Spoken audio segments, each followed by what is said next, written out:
Right, chat. Welcome. Good afternoon. Hope we're all doing well today. Welcome to the stream. Welcome indeed. So today, looking forward to this one. It's going to be real nice. I think it's going to be real nice. I'm excited to get back into the PMDG DC-6 today. We're going to be flying from Coventry in the UK.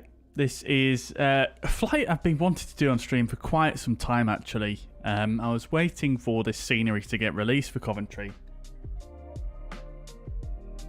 in order to do the flight. The scenery has been out for a while now, but, you know, other things have happened. So yeah, we're going to be flying out of Coventry in the UK over to Edinburgh.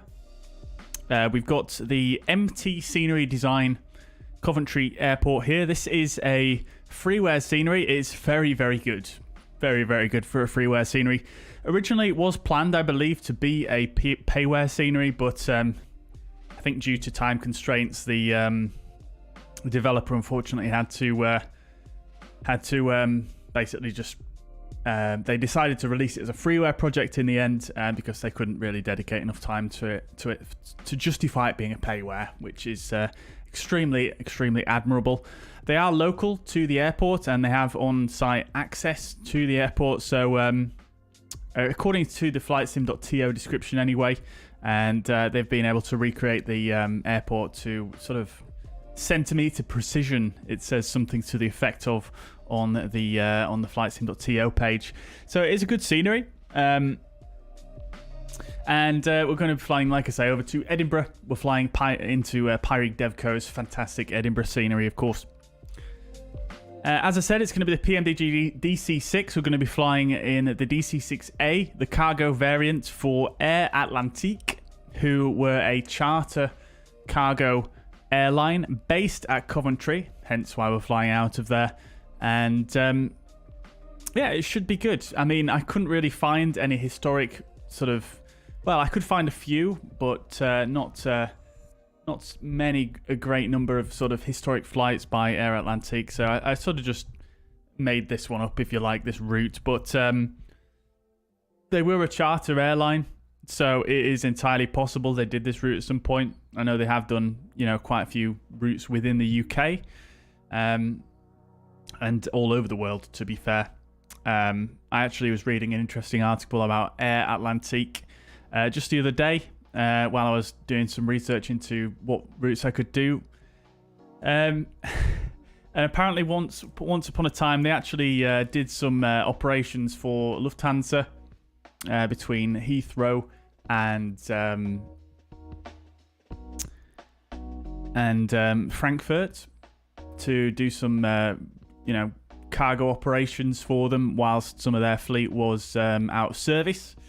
And it actually said in the article, interestingly enough, that apparently Lufthansa were a little bit hesitant to use Air Atlantique, obviously because of their, they use DC-6s well into the modern era. And Lufthansa were apparently worried that their dispatch rate was going to be low. I'm assuming because of the type of aircraft that the DC-6 is. And apparently they ended up having a better dispatch rate than Lufthansa's own service on the same route. So that's just really, really cool, I think. No wine today. No, Peter. No, not today. Right. Okay, then. So that's the route we're going to be doing. Like I say, it's Air Atlantique. And I've kind of just made up the flight number and the call sign, but based on obviously the real world codes that the airline would use.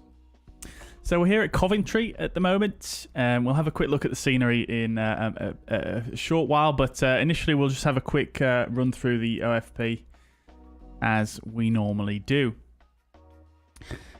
So it should be fairly straightforward, this, but essentially we're going to be Air Atlantique. 7 Mike is EATA code for them. 207 going from Coventry to Edinburgh. DC-6. And it's going to be Golf Sierra India X-Ray Charlie. This is actually a livery that's included with the DC-6. And call sign is going to be Air Atlantique 207. We're not flying on VATSIM. However, we are flying just offline today. Just because it's the first time I've flown DC-6 in a while, and I didn't want to really balls it up on the on VATSIM. I mean, another thing that's just reminded me of actually is one of the main driving factors to actually get back into the DC-6 is because now it has been updated a couple of times since we last flew it, and they're now fully supporting the new sort of working title GNS 430. And although in the past when we've flown the DC-6 we haven't actually used the GPS at all, just to try and emulate that era of flying. But in this instance, in this flight today, obviously small caveat, we're not truly flying like it's the 50s. Yes, we are going to use a GPS, but I'm just intrigued to see how well it gets on with the working title GNS, and just to see how well it works. I think the only time I've ever used GPS in the DC-6 was actually when I first bought it on the release day, and I was doing the tutorial flight. Right, so carrying on. Expected to get off blocks at 1800, and we're arriving at 1939 Zulu, real time. We are using slightly different time in the sim, just to get a bit of daylight, but that is block time based on the real world time. Distance is going to be 240 miles. We're expecting a takeoff weight of 26.1 tons. And our alternate is Echo Golf Papa Kilo. I'm not actually sure where that is. And we're cruising at flight level 180. En route time, 1 hour and 11 minutes. And if we need to divert, it's going to be another 31 minutes. Block fuel, we're going to take 2.5 tons. We're expecting runway 05 here at Coventry. However, there isn't actually a METAR that we can get here. So we'll just have to use the in-sim. We use Flow to verify what the actual conditions are. I hate using the in-game ATC, so we'll use that to get the current weather conditions in the sim. And then into Edinburgh, expecting the IMPIP 1 Echo, runway 24, and we'll probably do an ILS approach there. So no passengers on board. Obviously, it's a cargo plane, and Oh, hang on a minute.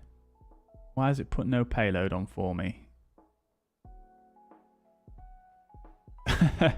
That's interesting. Why has it done that? Okay, I guess we're just going to take a quick trip back to SimBrief real quick to rectify this issue. I'm not sure why it's done that. That's very strange.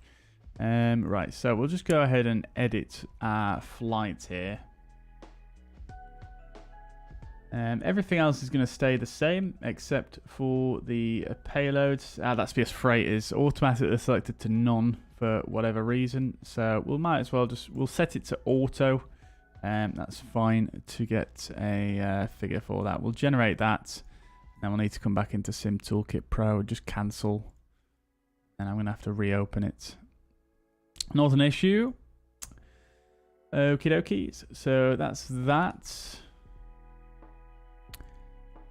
We shouldn't have had any of the other aspects of the flight plan change, really. Right. Okie dokes. So, cruising flight level is now going to be 120 instead of what we had before, which is 180, I believe. So, a little bit lower. Takeoff weight is going to be 37.5 tons. And as you can see, it's lowered the optimum flight level based on the weight of the aircraft there. So, we're going to need a bit more fuel, 2.7 tons. And routing is still the same. We've got 11.1 tons of cargo on board. And then coming a bit further down, looking at the weather. Weather's looking actually pretty good. We do have a fairly strong wind. This is the 1350 METAR from Coventry. So earlier on today, there was a fairly strong east-southeasterly wind. Other than that, everything else looked good. I'm not sure why the temperature's reading 27 though in Coventry. Surely not. We're actually in a big cold spell in the UK at the moment. Oh, actually, that's because this METAR was actually on the 18th of who knows what month, possibly in the summer. So that is totally unreliable. We'll ignore that. And we'll ignore all of this data actually completely because that is totally unreliable. So, yeah, we're going to ignore all that. However, the weather at Edinburgh is fine. Light winds and some cumulonimbus clouds in the area, 4 degrees temperature. But other than that, fairly decent. And the alternate is Prestwick, in fact. So winds there and everything looking fairly similar to Edinburgh. So weather for Coventry, we'll have to get through the in-sim menus. And then looking at the routing, we're basically straight up to the northwest and then a slightly north bearing to make our way down into Edinburgh from the east. And that's a significant weather. Nothing really too much to report there. It's Glasgow Prestwick, that's the one. Cool. All right, fantastic. So that is that for the OFP. Let's just jump back over to the sim now. And let's just actually check the weather in the sim currently because, yeah, let's see what it's saying. So we've got winds at 256, so basically a northerly wind. So runway 05 should be suitable. 7 knots, 4 degrees temperature, 9 hectopascals. Also, I hardly ever use this panel, but it is useful to have because obviously you don't then have to rely on the in-game ATC, which is an absolute pain sometimes. Yeah, you can change all the units on here. It's super useful. So, for example, if you're flying the Antonov 225, you can even change the pressure reading here to millimeters of mercury, which is quite cool. You can change the temperature to Fahrenheit, or you can change it to a description, a nippy. You can change the wind to meters per second, miles per hour, kilometers per hour, or another description, fluffy wind speed apparently. And then we've got obviously north and the compass bearing. So quite a nice little widget, I think. Anyways, right. Let's see who's in the chat then. I got a little bit ahead of myself there, actually. Clive, welcome to the chat. Hope you're doing well. I watched a few of your streamed flights. Entertaining and informative. P3D user for many years. Always return to P3D after MSFS. Have I used P3D at all? I haven't. No, Clive. No. Yeah, I mean, when I got into Flight Sim, it was Microsoft Flight Simulator that really, really got me into it. So, yeah, it was that initially, and then I dabbled with X-Plane for a while, X-Plane 11. And I did sort of, when I started to really want more from my sim, and Microsoft Flight Sim, you know, it just wasn't quite there yet.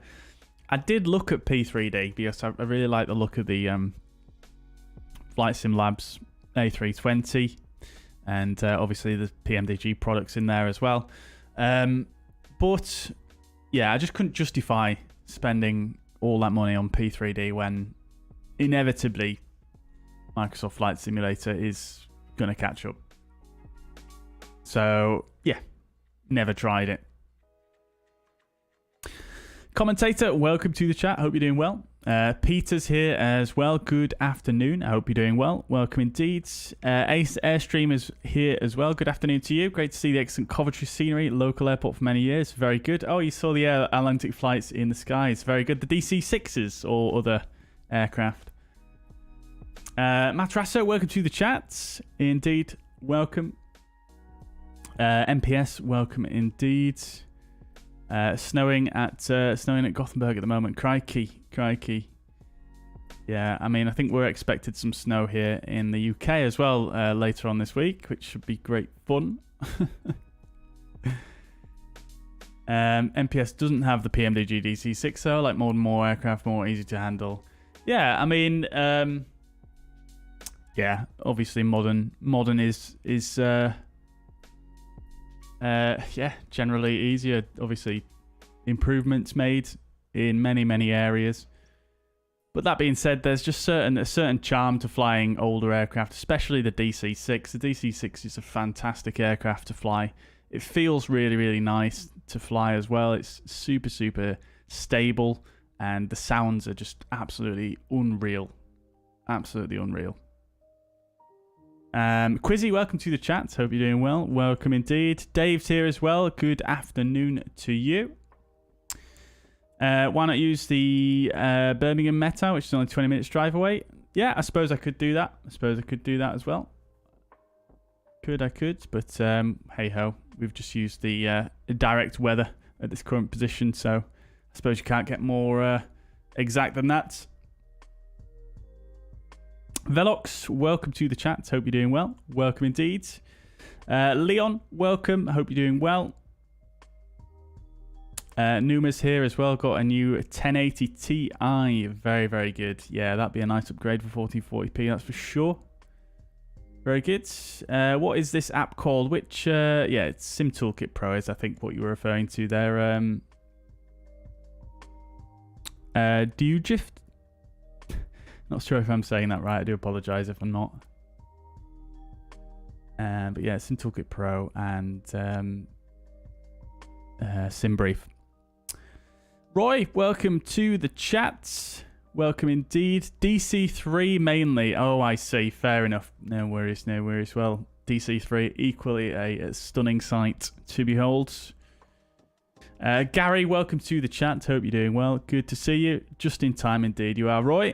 El Bapino, welcome from France. Hope you're doing well. Cheese and wine. Lovely stuff. I'm a bit envious, to be honest. I've just got water today, rather sadly.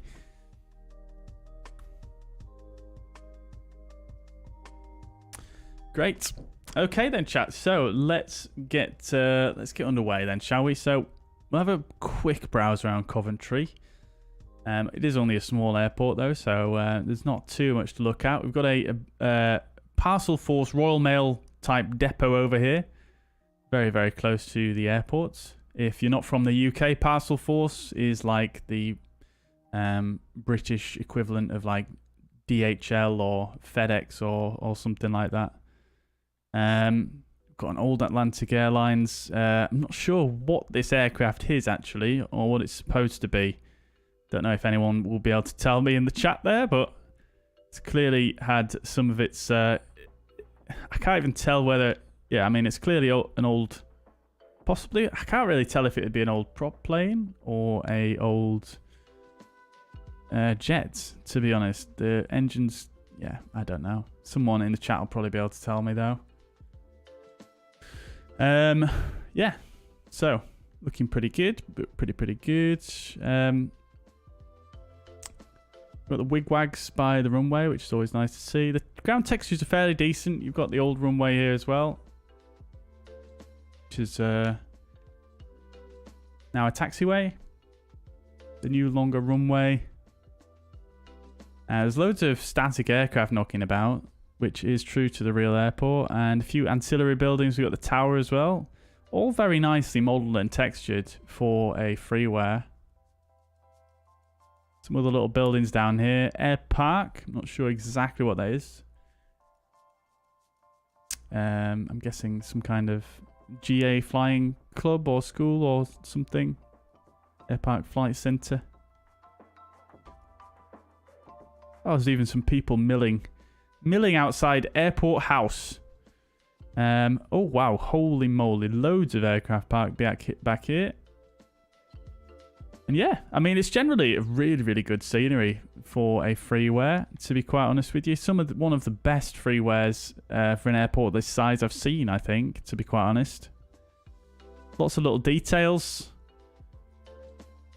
Highly accurate, and you've got some ancillary buildings as well, and clutter and things like that, which is always nice to see. Some of these buildings are the default buildings by the looks of things, but I'm not sure if they've been replaced with buildings that represent more of the true size. But you can see they've added in a bunch of, you know, cars and containers and things like that as well. And then, yeah, I mean, there's tons of aircraft parked around. Some of these, I have no idea what they are. I think, is this an old... I'm not sure what that is. I'm rubbish with military jets. That's an old US Air Force. We've got an old... Not sure what that is either. It's Diddy though, whatever it is. Some more jets.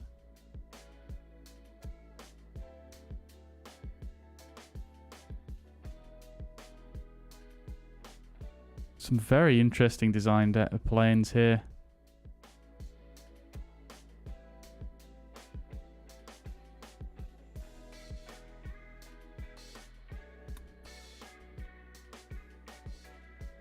What is this one supposed? Is this supposed to be an Avro? A Vulcan?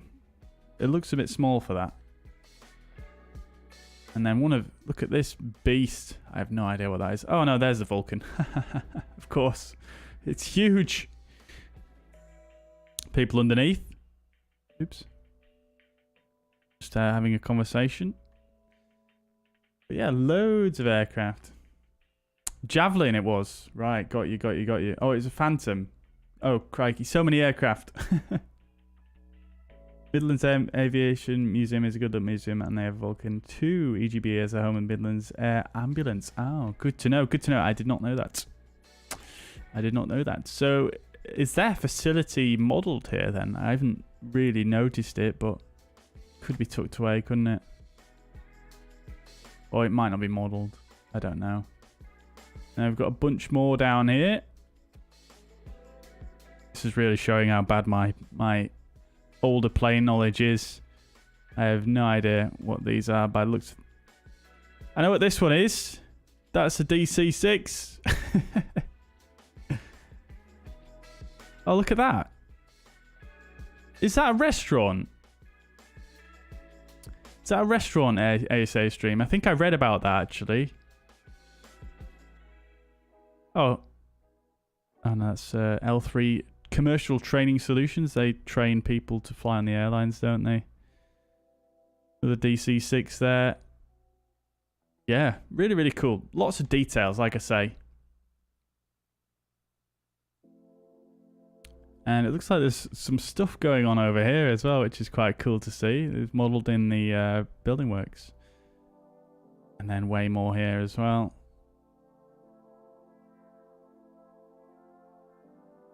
DC-6 is a cafe. Yes, I thought it was. Yeah, really, really cool. So there we go. That's Coventry. At least from what I can see here. And here we are. In the beautiful DC-6. Beautifully operational DC-6, unlike the ones we've seen here today. Absolutely stunning aircraft. Yeah, really, really nice. So, it's currently cold and dark, so we're going to have to set it up. Hopefully I can remember how to do it. I do have one of my old checklists that I made, so it shouldn't be, hopefully, too difficult. Not really too much to see out here currently. That being said, we'll put the camera around here so that when I do load the cargo in, we can have a look. I've also got a mod for the DC-6, so if any of you guys have the DC-6, I didn't know this mod existed until fairly recently, actually. But there is actually a mod now that adds in smoke to the engines when they light off, which is really, really cool. PMDG have been saying forever that they want to add that themselves, but they just haven't. So clearly someone got bored and made a mod for it instead. So yeah, we'll have a look at that once the engine starts up. Right, okay, well, welcome on board, guys. This is let's get on board and get set up, shall we? Just turn the music down. And I'll turn the sim volume up because we want to hear the sounds here. Oh, do they have some custom sounds as well here? Those birds don't sound default. Right, okay, so welcome aboard, guys. We'll initially jump onto the tablet and have a look at that. So we'll get rid of the pitot covers initially, and we'll get rid of the mechanic stands and the engine oil pans. Everything else we'll leave in place. Unfortunately, the tow bar and tractor, it doesn't actually work, but well, we're not even going to need it today, are we, actually? We're just going to taxi straight forward, so we'll get rid of that as well. Cool. So, we'll go to Load Manager initially, and we'll get loaded up as per our flight plan. So, fuel. I'm going to need to do some conversions here, actually. So, 2,700 kilos. And we can actually do that with auto, I believe. So, if I go to convert, does that work? Calc 2,700 in kilograms.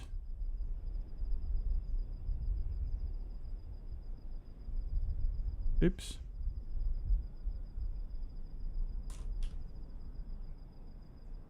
I'm sure you can do a conversion in here. Oh, you don't even need to put a figure in there. Okay. So 2,700 pounds to kilograms. Sorry, I've done it the wrong way around.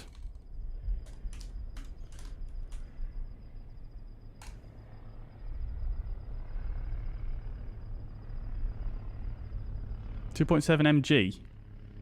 That ain't right.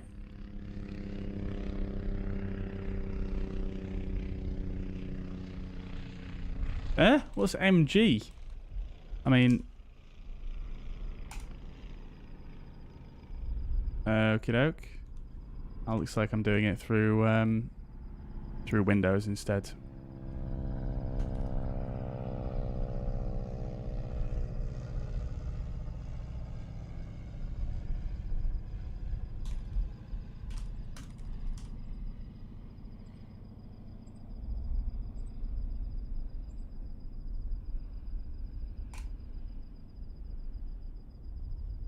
Right.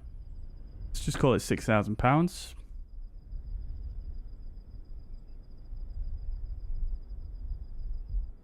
Hello?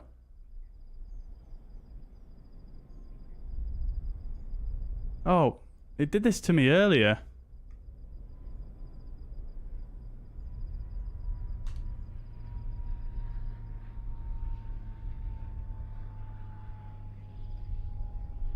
It did this to me earlier, chat. It's just stopped responding. The sim stopped responding to me again. This is different to the other issue we had the other day. As I can still sort of do stuff, but I wonder if that's a bug with this one here.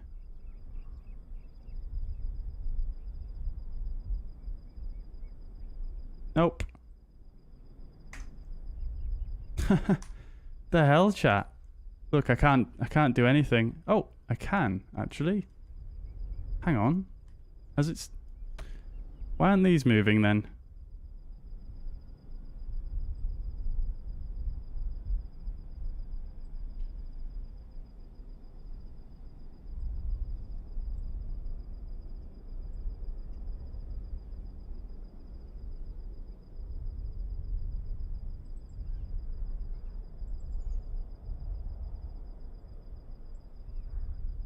Oh dear, chat. Every time I do a stream, I'm so sorry. I'm so sorry. Yeah, none of the flight controls are responding.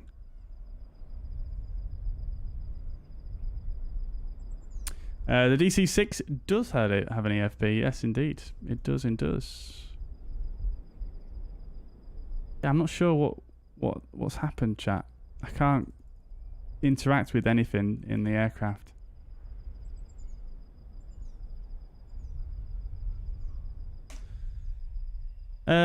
Right, we'll just have to restart the flight then, I guess.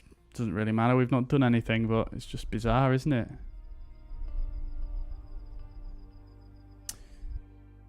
Watch Tech, welcome to the chat. Hope you're doing well. What's the top cruise speed of the DC-6? That's a good question. I can't remember off the top of my head. It's not that fast. It's around about 250 knots, roughly.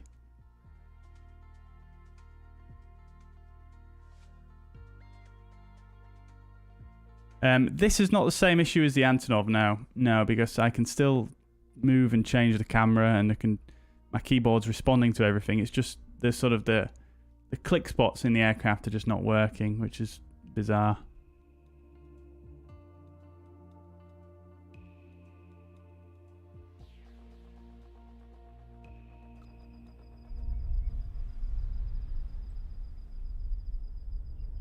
Right, I'm just going to slew it forwards a little bit. Like so. Just so we're not on the satellite imagery there, which looks a bit gross.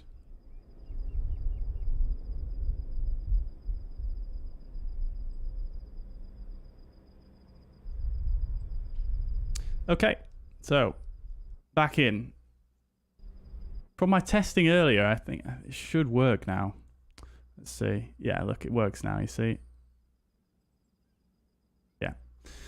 Yeah, I'm not sure what caused that, to be honest. In fact, let's just do this for science real quick. I'm just going to open Auto, and I'm just going to type something.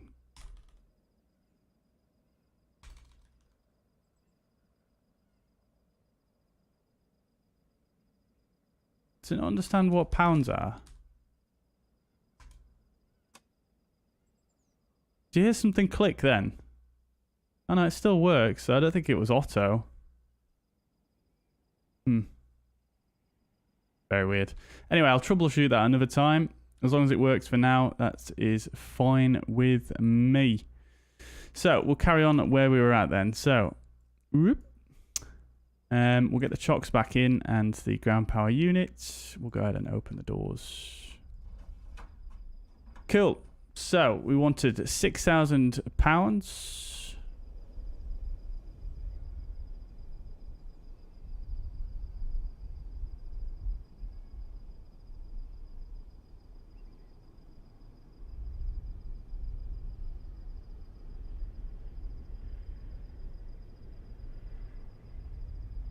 That should about do it. That's fine with me. And then in terms of cargo, we've got 11.1 tons in tons, obviously. So let's just put that. I'm going to have to convert that as well. I completely forgot this thing uses pounds. So 24,471. So we'll put...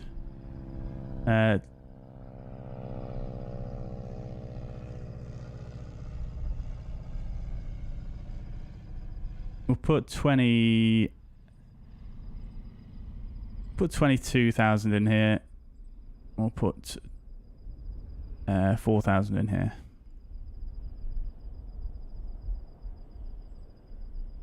Cool. So that's going to give us a gross weight of 84.6. which again is in pounds, which is 38.3 tons, which is about right. Lovely. Okie doke. So that's that set up. We've got the artificial flight engineer on here as well. I'm going to use the flight engineer for the departure, but I will just do everything else manually myself as best as I can remember. I can't quite remember all of the power settings, etc. So I may need to rely on this at some point. But the main part is the departure, really, because whilst I do have a reference of the power settings to hand, with me not flying this in a while, it could get very, very messy very, very quickly if I'm trying to do all the power setting at the same time. And obviously in the real aircraft, you'd have another guy sat right here, wouldn't you? They would sit here and obviously do all the power setting, and you would just do the flying anyway, so it's not a big deal to use this. It's actually quite realistic. I may use it for the approach, but it depends how I get on. I quite like to do all the stuff myself just because it's just a bit more rewarding, but we'll see how we get on. I'll obviously need to look up some of our I'll toggle it off once we get up to the cruise, because the only thing with the artificial flight engineer is that it does take some of the challenge out of flying this thing, because he will basically automatically adjust your carburetor air intakes to suit the conditions, so it makes it almost impossible to fail the engines, whereby if you do it yourself, obviously it makes it a little bit more challenging. So maintenance, we've had the aircraft fully maintained and all the fuels topped up, which obviously all persist and degrade over time. And then looking at, well, this is just a reference we can use while we're in flight to see what our engine parameters are looking like. And then in terms of the options today, we've got realistic engine damage, realistic start, realistic carb icing, realistic circuit breaker failure. We've got the autopilot disconnect sound silence, which is realistic to the real aircraft. And then we've got realistic autopilot engage on as well. And we've got the GNS 430. So with the autopilot, well, it's actually a gyro pilot, not an autopilot. You actually have you have to first engage the gyro pilot switch here, then you have to engage this clutch here. So that's what the realistic engagement is. Right, so we're actually more or less done with that for now. I'll leave the ramp manager open because we may need to refer back to that in a moment. And I think I just answered your question, Verstappen. There is an autopilot. Yeah, well, like I say, it's actually a gyro pilot. It's called. It's very, very rudimentary, as you will see. But it can actually follow a GPS as well, so you can do it that way. So which is what we're going to do today, actually. So let's just power this thing on. Sorry, we won't power this thing on because obviously the aircraft's got no power yet. You can tell I'm out of practice with this one. Right, so let's come overhead then, and we'll initially turn. Well, let's just check the ground power is connected. You can check that by pressing that button there, and it lights up and just shows you the ground power is connected. So we'll switch to ground power. We'll turn it on, and we'll put all the generators to on as well. We'll go ahead and put the position lights on. Emergency lights, no smoking, can go on. Seatbelts might as well go on there. We've been refueled. All the other lights we don't really need at the moment. Everything else is set okay up here. So coming a bit further down, looking at this panel here. I forgot what temperature it was actually. Windshield heat, we will need to use that, but we won't put that on until we get underway. Cockpit temperature is okay. These are all your anti-icing options. Again, we won't need to turn them on until we've done an engine start. There are an absolute ton of tests you can run through in here, but we're not going to do them all because it's just going to take forever. So we won't do those all. Everything else looks fine and set up here. All the fluids, etc., all topped up. We'll open the Has it happened again? What in the world, chat? Okay, I can interact with that. Why can't I...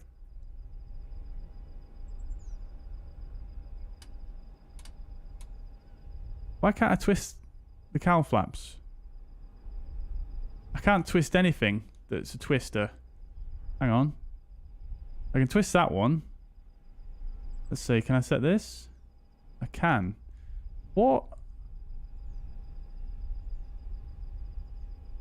This guy's not on. So it should let me... That is so strange.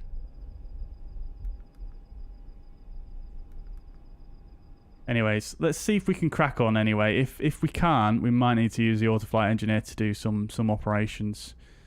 Right, so everything else is set there. Everything looks good. Cooling turbine can be off for now. Everything else looks pretty much set, so we're pretty good there.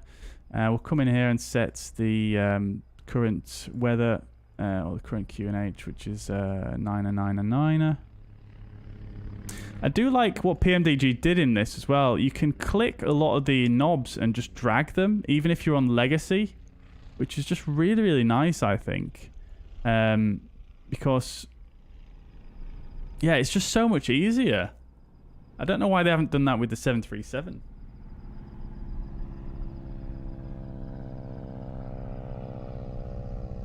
I like how with these knobs as well, any of these lights that you can test by clicking on them, you can actually rotate them and it'll change the brightness. So that's the lowest brightness there, and you can actually twist it and make it brighter, which is quite cool.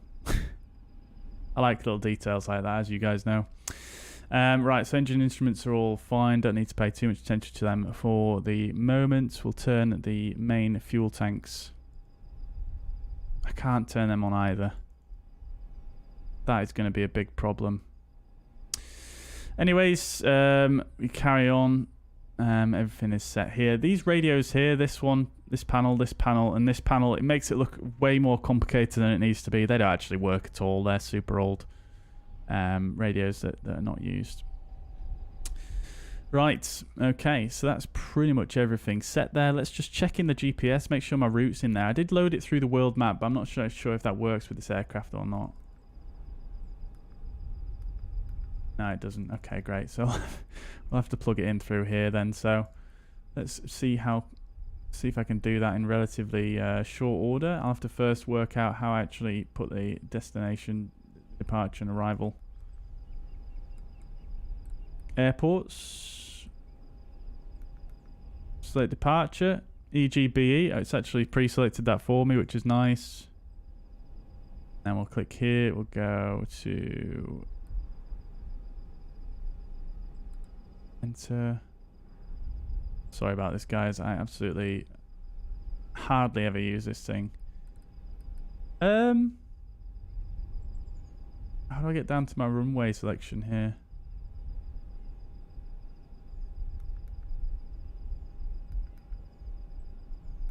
Well, let's just select that anyway and select destination airport. Oh no, that's a big problem. I didn't want to do that. Select destination. What?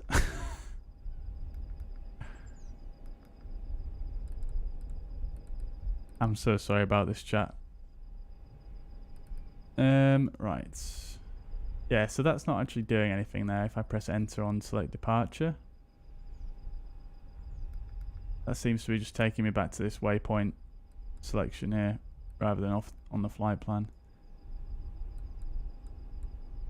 Do I just put it in as the first fix here? So EGBE. Oh yes, I do. Oh god, that was so much easier than that. What I was making it. I do apologise, chat. Right, and then we're going Pyreegue, enter, and then we're going Mike 605 to Pole Hill. Now I don't know if this necessarily is going to be able to do an airway. So we shall just bring up the fixes on SimBrief. Mike 605 is just direct anyway, so we'll go Pole, and then Next one is so much easier, the fact that you can type it like this. Nelsa.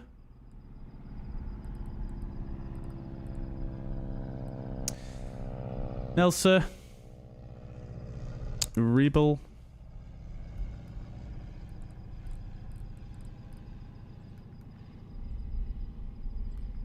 Right, Rebel. Gab.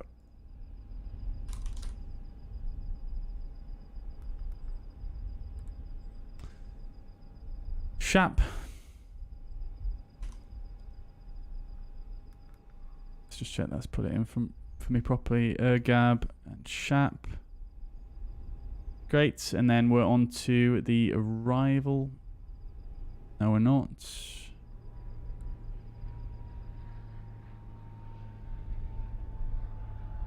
A bevy. Who wants a bevy? Would you like a bevy? And to inpip. In pip. Enter. And then destination.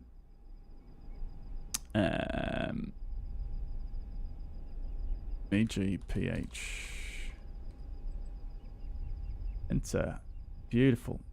Fantastic. Good stuff. Right, so that's that in. And then we go menu. And then now we select arrival. There we go. Look, I'm GNSing. Inpip 1 echo is what we were looking for. Oh.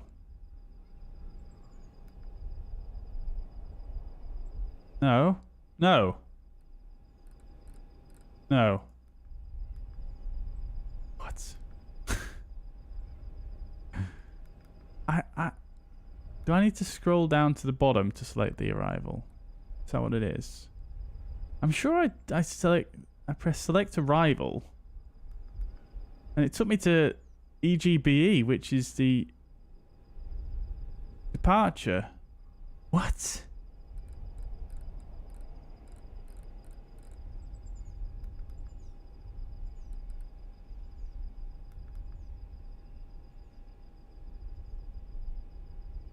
Right, okay.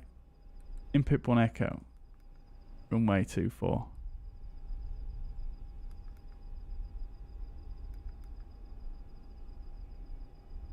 We did it, I think. I'm not sure actually how I did that, to be quite honest with you, but we did it. Inpip, nrev, escdo, and then let's go menu, select approach. Alice 24. Vectors. Load. Yes.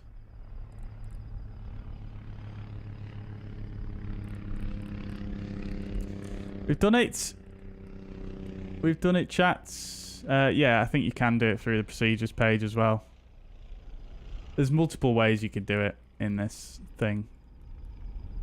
But we got there in the end. Fantastic. Right. Okie dokes. So that's all the flight plan in. That looks about correct. There's no plan view in this thing as far as I'm aware. Very basic GPS. Right. Okay, we'll turn that off for now as we don't want it on for the engine start. Is this going to work yet? No, it's not. Right. Anyways, let's see if we can crack on now with the engine start. I'll just do my before start checklist, just make sure we've got everything ready to rock and roll. Oh, we can check outside as well, by the way. Look, you can see the actual cargo is loaded in now. Love to see it. Very, very nice. Very, very nice. And we'll go ahead actually and close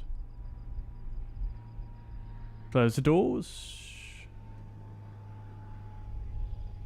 Oh, I can't click on the tablet either. That's real nice. Is this aircraft unusable at the moment? Is that what it is? I thought they fixed all the issues with it.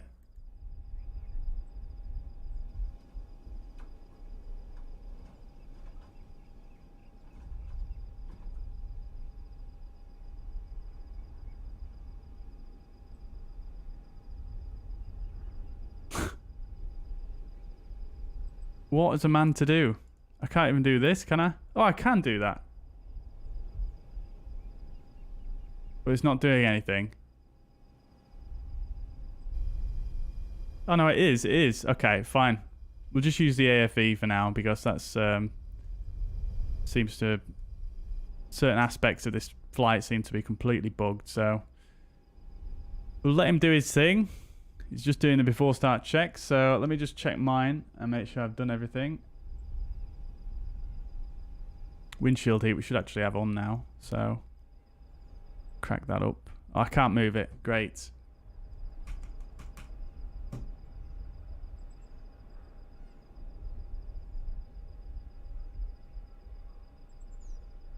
I can move some things, but not others. I had no idea why that is. I just close spad.next for a minute here.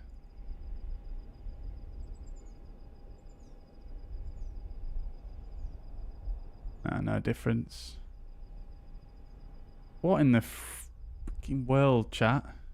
I mean, I suppose the joke's on me for not doing a test flight in this thing, but come on now. Really?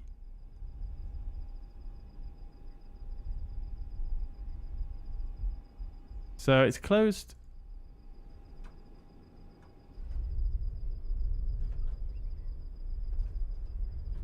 Okay, that worked. Okay, so it is sort of working now, I think. Do that. We'll leave the ram power unit in for now, and we'll remove the wheel chocks though. Let's see, can I do this now? Still can't do that. Can I do the anti-ice? No, I can't click any of these switches. I can do the landing lights, which is one of the least important things, really, that I wanted to be able to do. Can I do the engine start? I can't do the magnetos. So I won't be able to start the engines.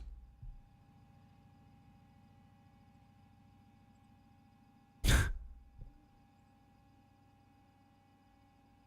don't know what it is, chat. I don't know what's incompatible with this aircraft. Is it flow? Because I'm gonna have to restart the sim here, chat. I think that's the only. BR bucket had the same issue. Had to reinstall the entire aircraft. God damn it. Oh yeah, there's loads of circuit breakers. Oh no, that one's normally down, isn't it? Oh no, there's loads of circuit breakers that have popped there. Absolutely tons of them. Did reinstalling the aircraft actually work though, BR bucket? Did it fully work? Because I mean, we can do that. It won't take long, but it's just a bit annoying, really.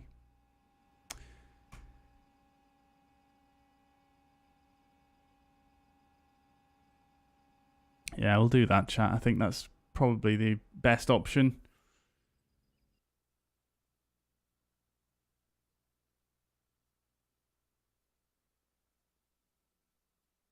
I think that's one of the things where there's been a bit of an issue for PMDG, I suppose, is the fact that they have sort of, I don't know, I feel like they've finagled the way through the mess of Microsoft Flight Simulator's sort of SDK and their through their SDK and the various different basically hoops that they've had to jump through in order to get their aircraft in Microsoft Flight Simulator. Through all the updates that they've pushed, it's just gotten everything bent out of shape, really. I think that's the issue. So let's just do a reinstall. Sorry about this, guys. Sorry about this.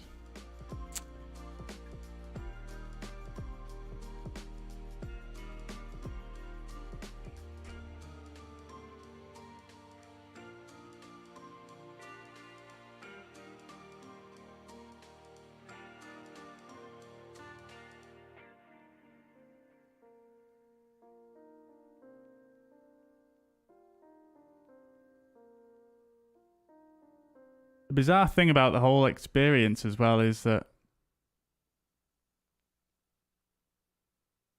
other aircraft, like the Fenix, for example, have worked absolutely flawlessly all the way through, but then again, they're not using the SDK really to a great extent, are they? Right, okay, so we're downloading now, 3 minutes remaining. Fortunately, this is only a short flight, chat, so once we get going, it's not going to be a big deal. So I do apologise. I do apologise. Okay then, so what can we do whilst we wait here? So I can brush up, check my before start checklist and make sure I did everything. Cabin heater master, oh I missed that. Hydraulics down and forwards, fuel tank selectors main, cowl flaps open, yeah, well, I tried to do that, didn't I? So, BR Bucket, do you know if there's a way to import a flight plan that I've got saved on my computer into the GNS then, without having to put it all in manually?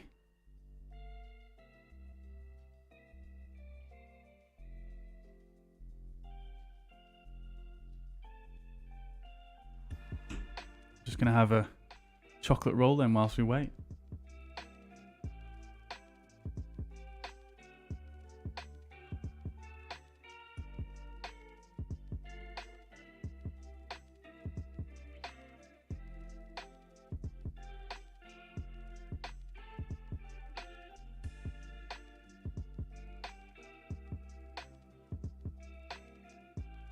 You've always put it in manually.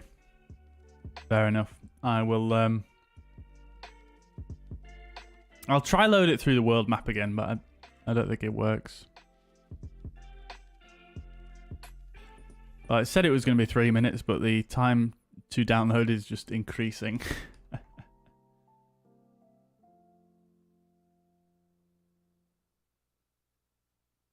gonna have to do my loading again, aren't I? Tell you what I can do though, in the interim whilst we wait here, is I can convert my SimBrief flight plan to pounds just to make it a bit quicker for when we do load it up again. That's not a bad idea, isn't it?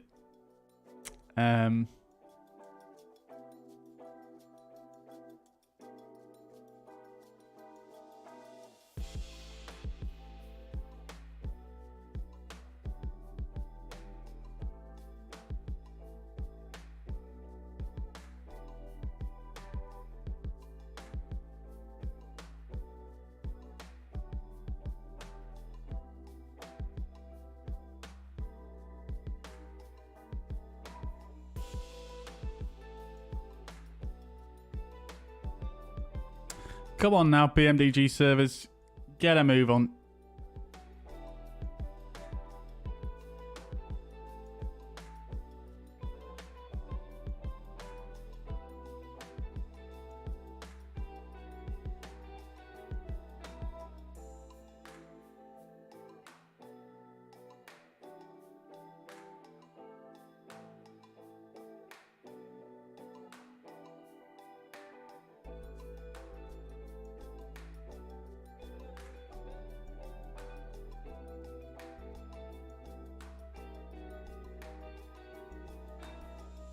I will say though, chat, the smoke effects that have been added by this mod.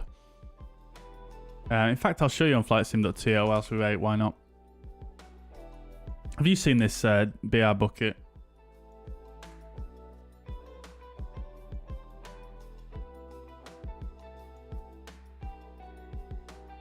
If I can find it, there we go.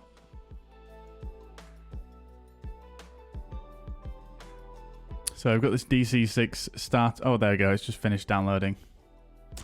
Let me just get that rolling whilst we look at this here.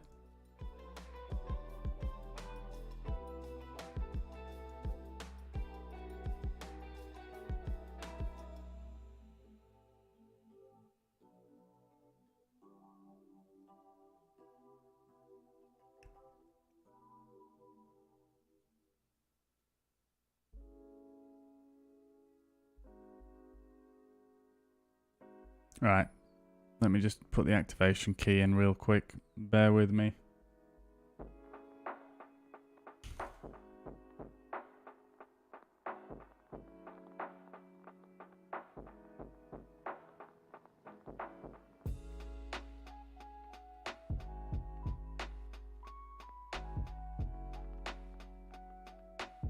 So many codes required.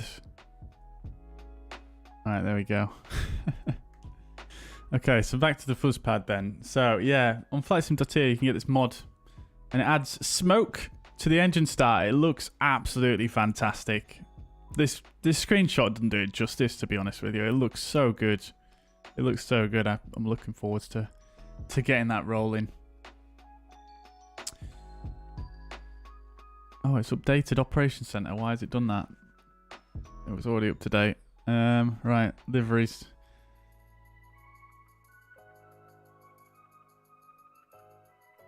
Oh, my liveries didn't get uninstalled. Okay. Oh, you know what, chat? I didn't even delete it, did I? What a noob.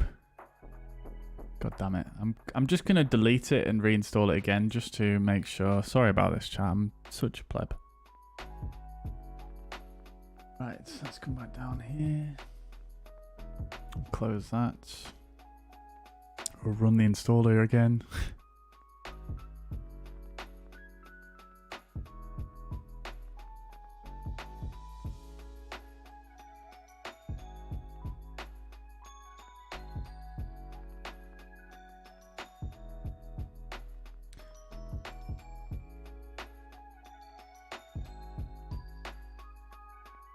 We'll get there, chats.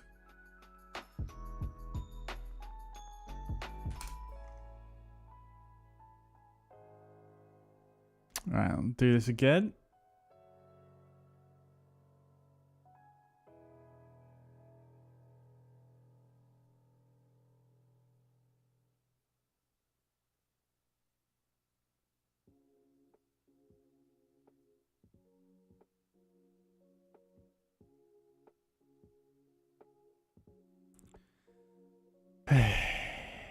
Yeah, so the start of smoke looks epic. It looks so good.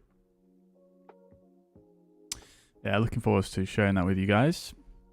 Air Atlantique, really like their livery as well because it has like that green little bit on the middle of the propeller. I don't actually know what it's called right in the middle. And it's also got the little yellow little tips on the propellers as well, which just looks super cool whilst the propeller's spinning. Right, there we go, chat. So we're all fully reinstalled. So let's restart the simulator now.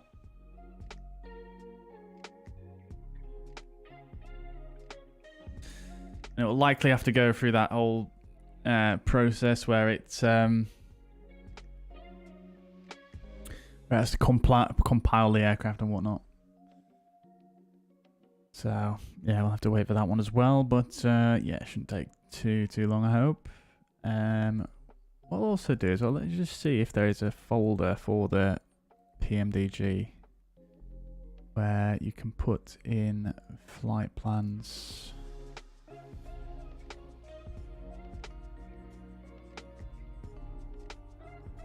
No, it doesn't seem that way. Never mind.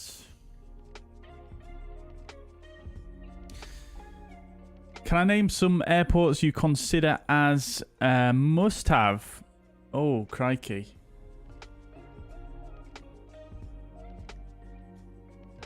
Oh, you've got it installed. You love it. Fantastic. Good stuff. Good stuff. It is really good, isn't it? Some must-have airports. Shall I have a look on what I've got here? So, I'll have a look on Orbex and on Aerosoft. There are definitely some must-haves on there. Quick look on Contrail as well. Must-have airports. We'll just let them load. And I'll bring up the fuzz pad again. Right, let's see. I don't have much on Contrail, but let's see. So, I wouldn't say any of these are must-haves. Auckland by Flightbeam. That's got to be a must-have as well. That's definitely one of the best airports I've ever seen in a sim. That being said, Auckland and Wellington, they're both absolutely excellent. It just depends which one you want. Auckland is obviously gives you more options for routes with the current aircraft in the sim. But Wellington is equally, one of the best I've seen. Yes, that's probably all I would recommend off there. But there are still some good ones here. The Washington Dulles is good as well. Portland is good. Denver, very good. They're all Flightbeam ones, actually, funnily enough. So yeah, those I would probably say definitely Auckland is the must-have on that list. On here, I would say Belfast by Pyreegue Devco is a must-have. Although maybe not got the widest route choice in the world. Absolutely excellent for A320 operations with EasyJet. And the airport scenery itself, absolutely unbelievably detailed. Definitely one of the best for the sim also. What else?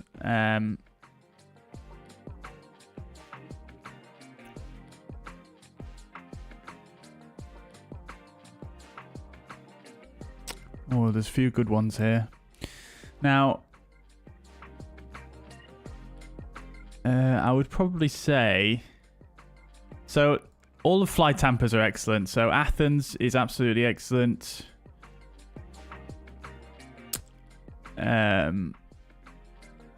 Sydney is also absolutely excellent. And...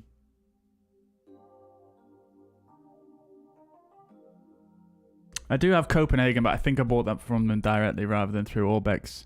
So I would say, any flight tamper on a country that you like is probably a must-have. If you fly regularly into that country, then if the flight tamper's got scenery for it, that would be a must-have as well. They're all absolutely excellent by flight tamper. And then Christchurch, that was just released by NZA Simulations, is absolutely fantastic as well. That's got to be one of the best airports in the sim. And then the rest on here, probably just preference. I'm trying not to let my own sort of geographical bias affect what I'm telling you here, by the way. So I'm not suggesting airports that I would say are must-haves for me necessarily, because, I'm a UK... I'm based in the UK, so primarily I do a lot of flying in the UK. So certain airports that are must-haves for me might not be must-haves for someone else. So say, for example, like Dublin is a must-have for me. Although, having said that, not really the UK, is it? But still in the same, vicinity. And then, let's see, any other ones on here? Don't think there's any other ones that are absolutely unbelievable. Obviously, all of these are pretty good, to be quite honest with you. There's really nothing... I'm just trying to find... This Edinburgh that we're flying into today is very good as well. And then Vienna by Gaia Simulations is absolutely fantastic as well. That is really, really nice. And then... for air... Oh, it's logged me out. Bro. Hang fire chat. Fortunately, the DC-6 is nicely loaded up for us in the background. I'll just have to log in real quick.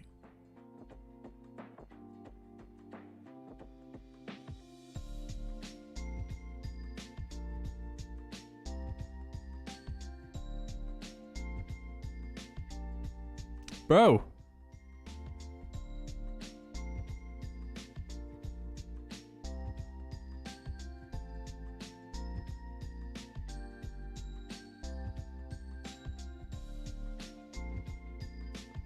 Aerosoft 1 is another one of these I don't really like using, but I have some Aerosoft products through it, so kind of have to, but it's just a bit of a pain to use, to be honest. Orbex have got it absolutely dialed in. Orbex is by far the best shop for buying sceneries and add-ons. Apparently my username and password, I don't know it. Well, I can't log into Aerosoft 1 at the moment, but the one that I would say from Aerosoft that is an absolute must-have, and I would say this is probably the top tier add-on for Microsoft Flight Simulator. I would say that is Brussels by Aerosoft. I think that is a very, very wise choice if you're going to get any major airport in Europe. I think Brussels is probably the best major airport in Europe add-on scenery currently. So, yeah, hopefully that answers your question.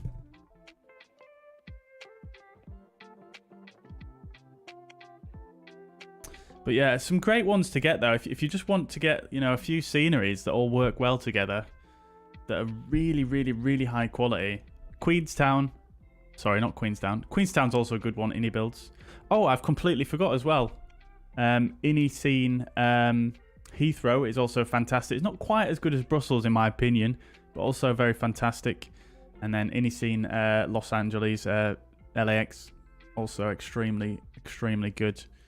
But if you wanted to get like a few airports that worked really well with each other, I mean, Heathrow and Brussels are both very good to get together. You could also get maybe Copenhagen as well, or Vienna. They would all work quite well together. Or you could get even closer together. You could get Christchurch, Auckland, and Wellington, and maybe Inniseen, Queenstown as well, if you really wanted to. There's all good routes between all of those. Right. Anyway, chats. Let's get back with things here. Then I'm not gonna delay you by waffling on too much longer here. So let's just put this back where it was, shall we? Cool. Right. So a bunch of everything is closed. Let's get Spad on next running again.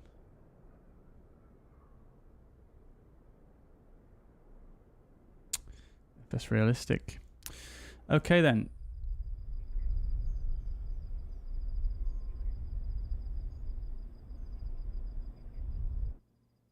Right, so guys, I'm not going to bore you with the setup again. I'm just going to crack on with it here. So, jumping back down here, let's just get the ground power unit back in place. We don't need the doors open. We've already seen that. Loading wise, we'll get our cargo on, which is going to be 24.6. Sorry, we'll do our fuel first, which is going to be 5.8. In fact, I'll just empty out 5.8. And then in the cargo, 24.6. So we'll put 20. It's weird how much increments it goes up in for this one.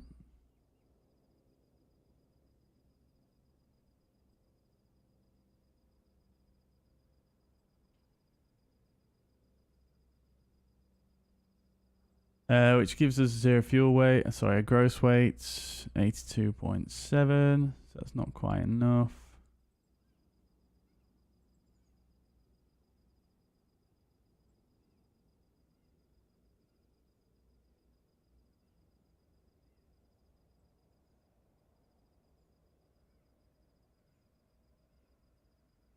Right, there we go. That does it.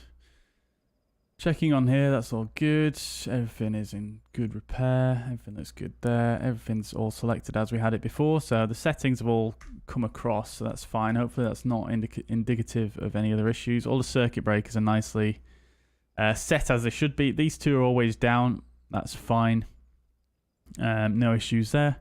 And these are all looking good as well. Circuit breakers can trip in this aircraft, so do need to check those. Right, cool. So that's that done.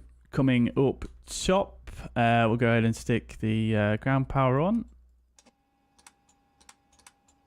Everything looks good there. Lovely stuff. We'll get our position lights on. Seatbelts and no smoking. Emergency lights should be armed. Lovely stuff. It's interesting that they're actually turned on by default in this aircraft, because as you can see, it says disarm before shutdown, so you would put it like that. Oh. It doesn't actually stay on. Interesting. Fair enough. Okie dokes. So, carrying on. Coming over here, we'll set the vinyl warming to the current temperature, which is just above 0 degrees. I'll double check that once again because I've got a terrible memory. 3 degrees, that's fine. Anti-ice we don't need to set just yet. All the fuels, etc. All the fluids are all full, and the fuel quantity is all fine. We'll get the cowl flaps to fully open. Should be able to see them opening as well. There they go. See them opening up there. There we go. Lovely stuff. Right. Cool, cool, cool. And we'll go ahead and turn this GPS back on. Everything looks good there. We'll turn the temperature up a little bit. And everything looks fine there. We can check the generators have some power, which they currently don't because the engines aren't on. Right, cool. Great. So, before we go down any further, let's get this guy set up and get it out of the way. I completely forgot to put it in through the world map here, chat, so I do apologise. I have fucked up there, but let's go ahead and just crank through it. So we'll go EGPH, enter. Should be able to do this a bit quicker this time because I'm a bit more adept now in the old GNS ways. So EGPH, sorry, that's that is incorrect. EGBE, enter, and we're going to Pyreegue.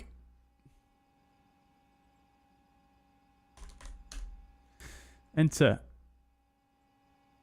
And then we're going to Pole Hill.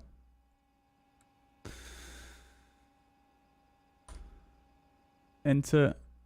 Then we're going to Nelsa. Enter. Then we're going to Rebel. Enter. EGBE.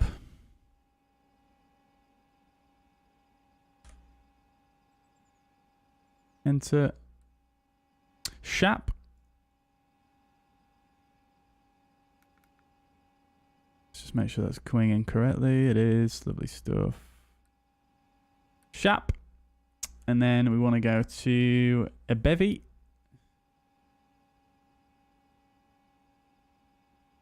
EGBE. Impip. And that's it.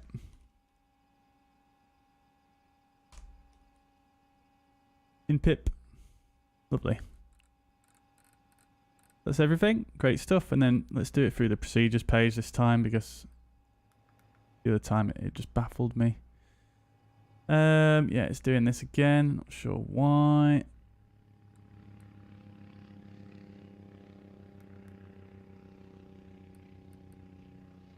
Input 1 Echo, runway 24, load, and select approach.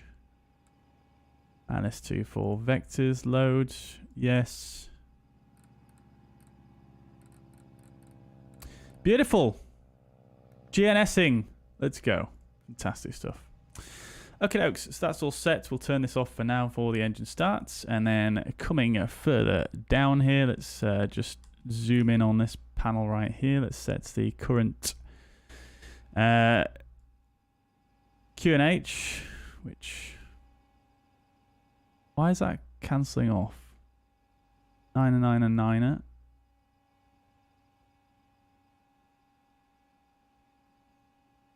Actually said 0.7 there, so it's actually close to 1,000. So that's fine. DME is working. That's good. Right, all looks good there. All looks good there. Let's get the fuel tanks on. Beautiful. It's all working this time. Fantastic. Prop governor forward. We'll crack the throttles a little bit. And then down here, everything looks fine there. No issues. Hydraulics is on and it's forward for the brake system. That all looks good. Great stuff. Okie dokie. And these 4 are all on. That's all looking good. We'll leave the transponders off for now. Fine. Okay, so I think before I start, check this done. So circuit breakers are checked and set. Battery and ground power is on. Generators are on. Signs are on. Lights are set. Cabin heater master. I missed that one. I can't actually remember where that one is. To be quite honest. Oh, it's here. Turn that one on. Cabin heater master is on. Windshield heat is set. Hydraulics are down and forward. Fuel tank selectors are main. Cowl flaps are open. Fuels and fluids are checked. Pressurization and aircraft. And AC is not set. We'll do that now. So we're going up to flight level 120. So we'll set that on this guy. Weird that you can't click and drag this knob, which is a strange omission.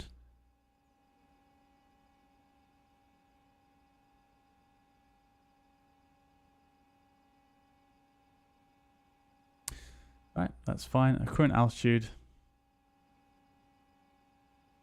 is 267 feet, so we can actually wind this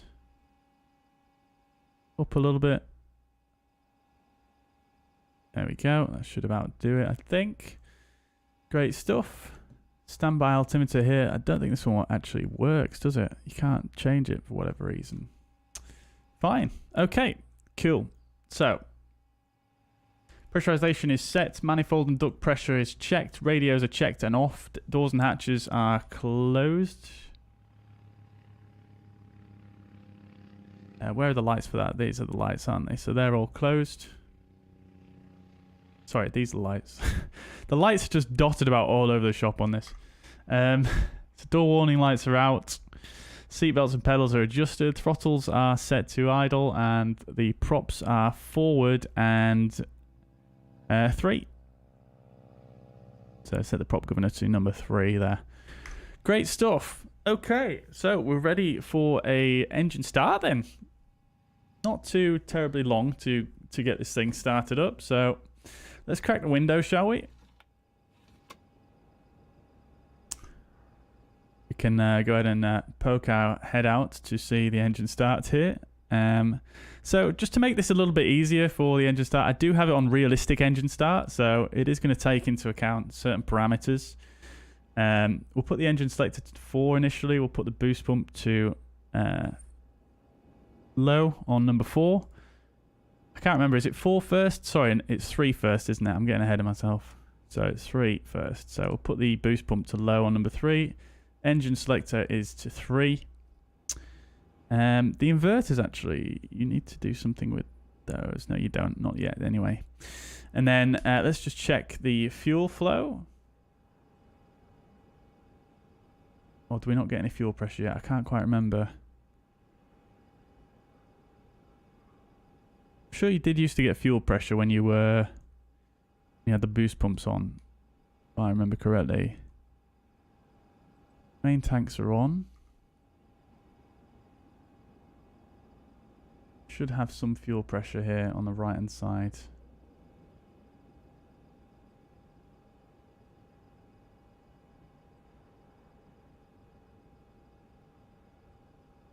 Do I need to put the mixture? I'm sure you only put the mixture to rich when it catches.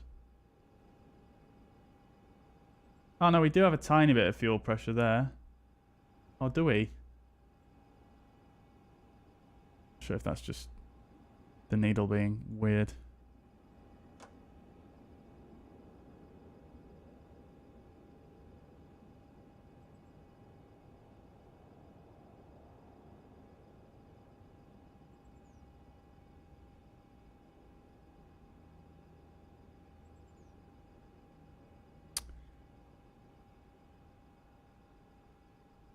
Can't actually remember, chat, to be honest. Hang on.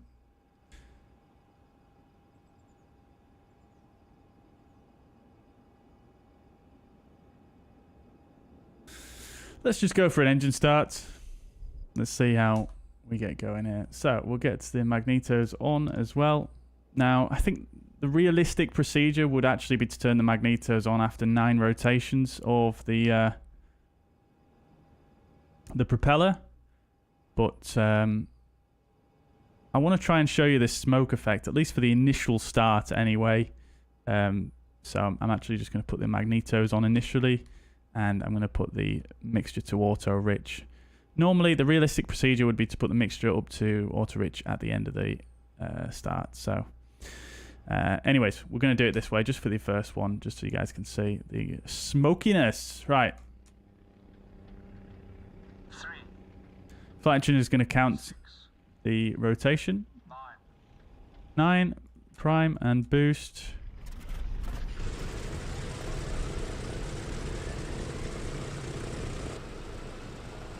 Beautiful! Look at all that smoke there. Absolutely love it.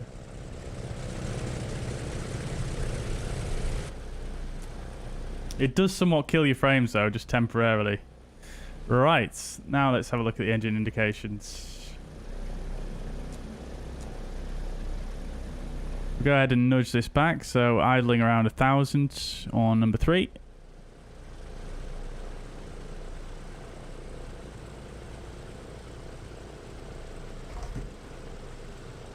Turn the sounds up a bit because it sounds so good.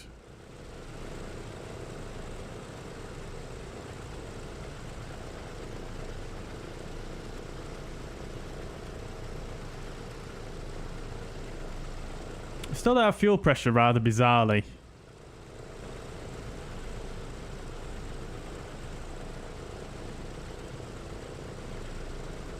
Alright, we'll carry on anyway. We'll get that booster pump off. Get the selector to 4. And this time we'll do the realistic procedure. I might mess it up. Sometimes they don't catch, but I'm just going to try and remember my keybinds here. So, 5. I want 5 and 6. That's what I want. Right. So we'll get the booster on for number 4. And we'll go for an engine start on number 4. 3, 6, 9 magnetos, prime, boost, and listen for it catching, auto rich, and there she goes. Lovely.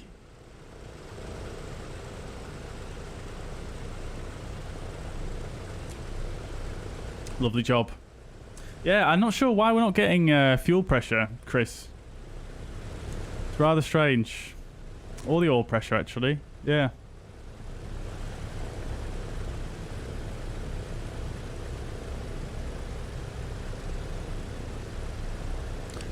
We'll see how we get on though, because obviously the engines do seem to be running fine at the moment.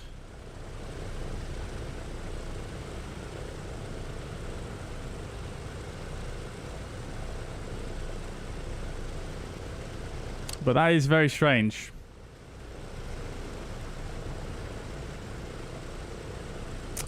Right. We'll crack this window.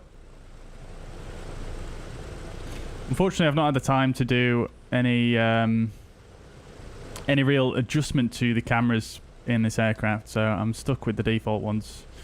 Right, we'll get that booster off. We'll go to number 2 now. And we'll start the starter. 6, 9. 12. Listen for it catching. And there we go. Lovely. Look at all that smoke. It looks so cool.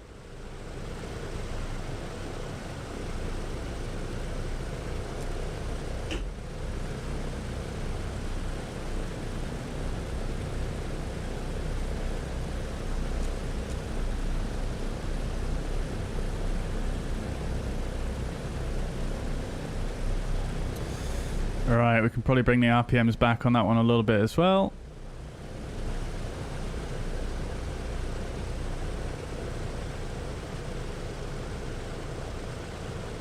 So you want to keep the DC-6 out of the harmonizing range for the propellers, because that can do damage to the aircraft. And you'll know when you're in that range because the panel just shakes like mad. Right, let's carry on then. We'll go for start on engine number 1 now. 3, 6, 5, 12. Oh, I forgot the booster pump. Is it too late? It is, yes. That's not going to fire. Oopsie daisies. Right, let's try that one again. 3, 6, 5, 12. There she goes. Lovely job. Fantastic. 4 good engine starts. That was actually fairly straightforward. They all caught more or less first time, as long as I didn't make any mistakes. So that's quite good.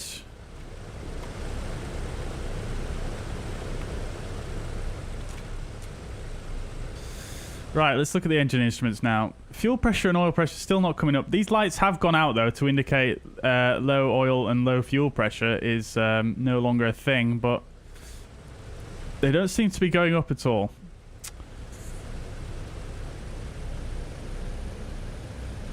There's that harmonizing range. You can see everything shaking. Let's just bring all the throttles back now to around 1000 RPM.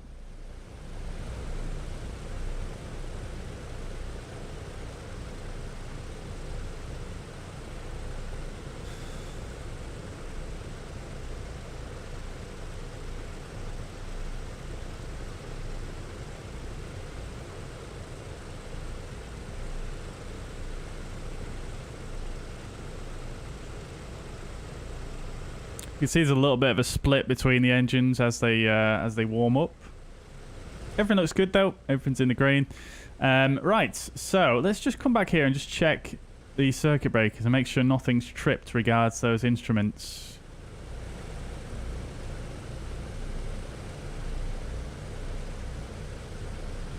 Yeah, nothing is tripped that shouldn't have. I mean, these, like I say, these are always down. Oh, those two should be down as well. They're not actually clickable, so they should be down. But yeah, nothing else is tripped, so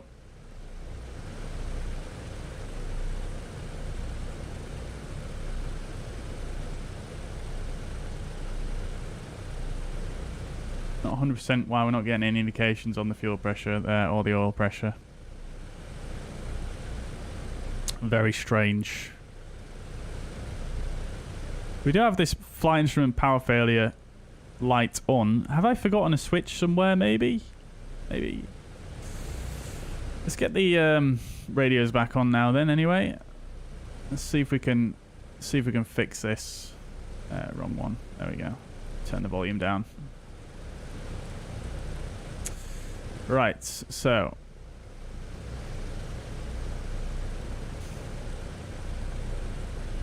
get that boost pump off now, and the engine selector 2 off. All the generators are on. We can go to plain battery now as all the engines are running.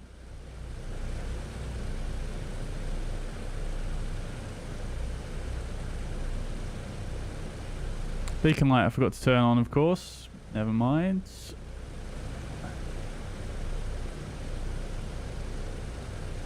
None of these circuit breakers have tripped either. And there is some circuit breakers. No, they're not circuit breakers there, are they? Yeah. A little bit unsure as to why those instruments are not working. And why we've got this light.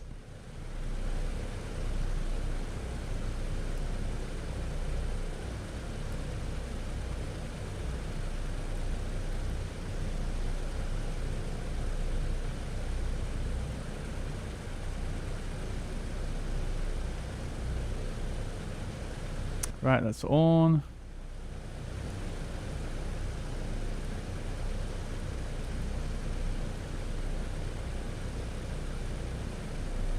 Because I've not missed anything.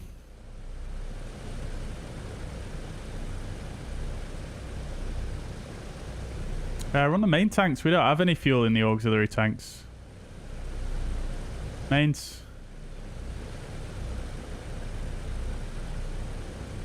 Pretty sure we don't have any. Yeah, all the alternate tanks are empty.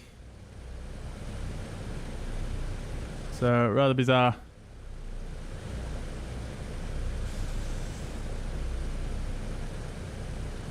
Right, anyway, after start checklist, fuel booster pumps are off, battery is plain, battery generators. Oh, it'll be the inverters, won't it? Yes, it will. Yes, I knew I should have turned these on.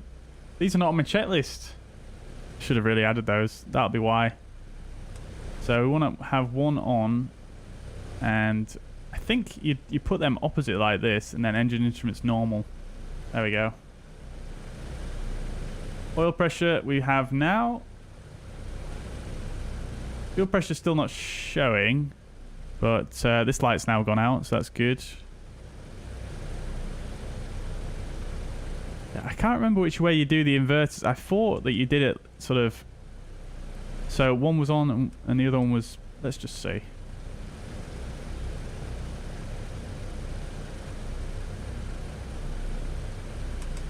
I thought you did it like that, so then basically what you do is if you have some kind of failure, you just pull that. But I never quite...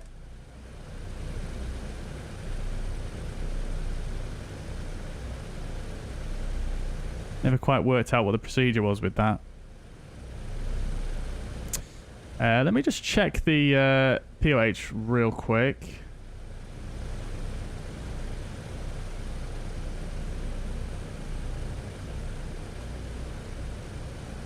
Captain's instrument and radio inverter opposite to first officers. That's what it should be.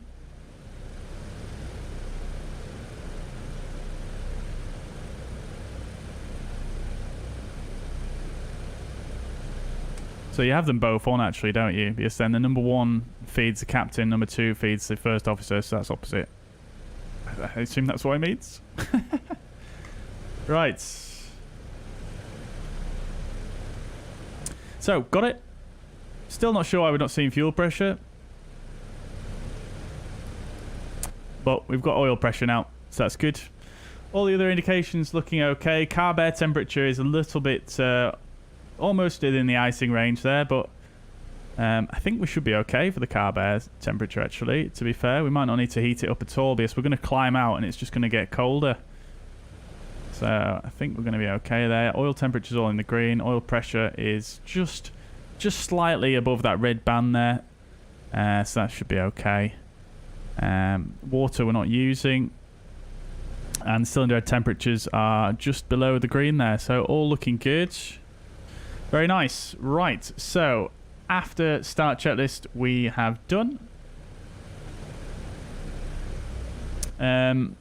Whilst the engines are warming up, let's do a takeoff briefing for what we're going to do today.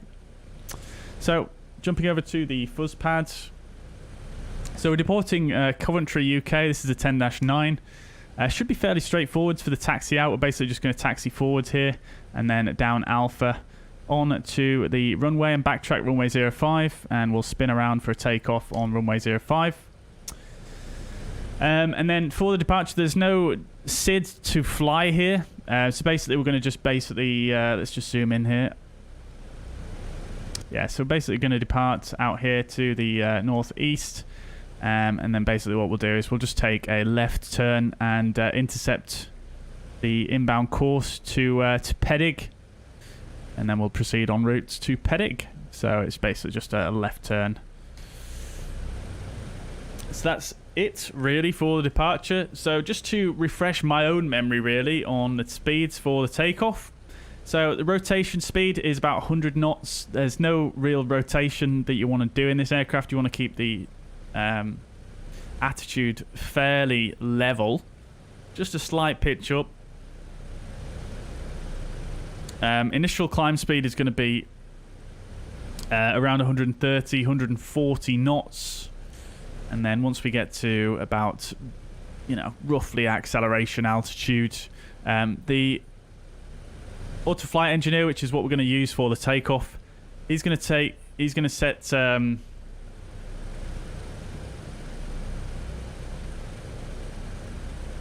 set max power except takeoff. I think that's what it's called. At which point we should pitch down slightly to around 165 knots, which is going to be our final climb out speed. And then we're going to clean up from there.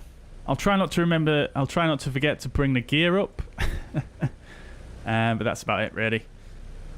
Takeoff power setting, we don't need to worry about because we're going to let the flight engineer do that for us.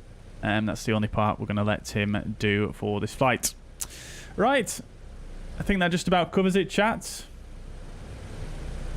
So, I'll catch up with the chat messages here once we get underway.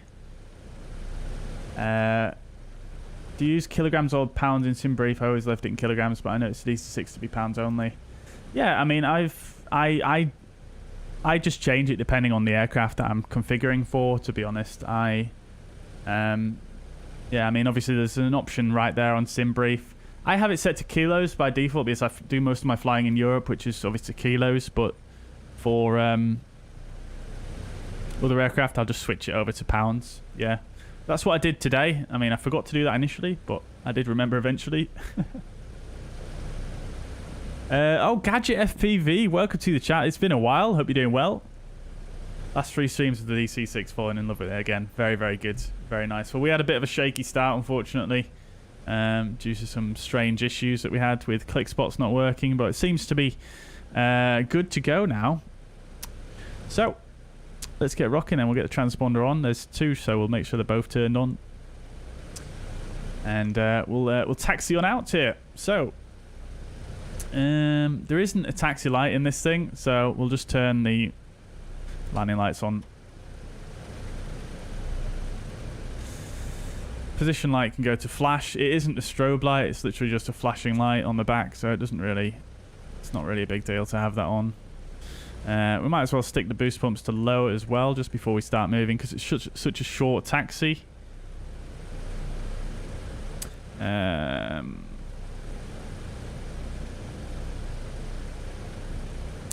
We'll set the flaps as well to 20 degrees.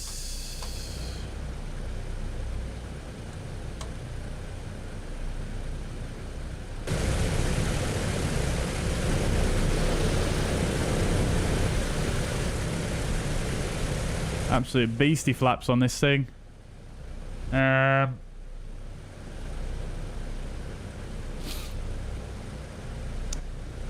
We'll do the cowl flaps as we approach the runway. Windows and turbine. We'll turn cooling turbine on.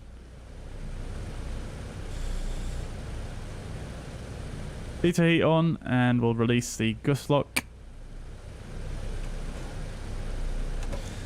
Auto feather will turn on as well. Auto feather is armed. Landing lights are on, and that is pretty much all the before start checks done. We just need to get the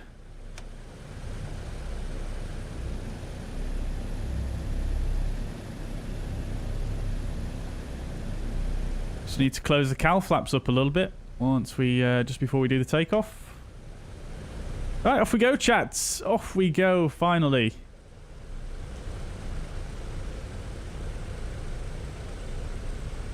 Don't want to let the engines idle really in this. No lower than 1,000 RPM really. Otherwise we could lose the engines.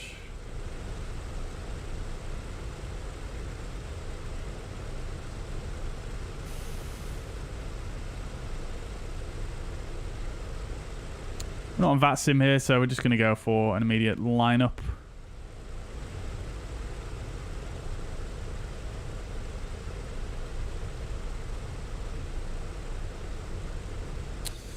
Okie dokie. Oh, we do need to set up our CDI as well. Oh no, I've forgotten, as I always do with aircraft that I set up for the first time in SPAD.next, I've forgotten to set up the toe brakes here, so I'm just going to chuck the parking brake on there just while I get that sorted. Oopsie daisies. It's because I set up all the controls, because it's been such a while since I flew this thing. I set up all the controls in the SPAD.next earlier on just today, and I always forget about the toe brakes for some reason.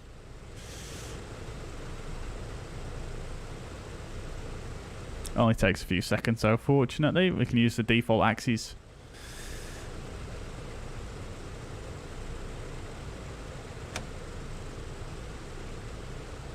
There we go, lovely stuff. Right, we'll just swing it around. Well, we'll go to the end of the runway here. Actually, this is not in use anymore, is it? Or is it? I can't even tell. It looks like the ground markings are being removed, but we'll swing it around anyway and we'll just take off from the threshold. No issues in setting off from here.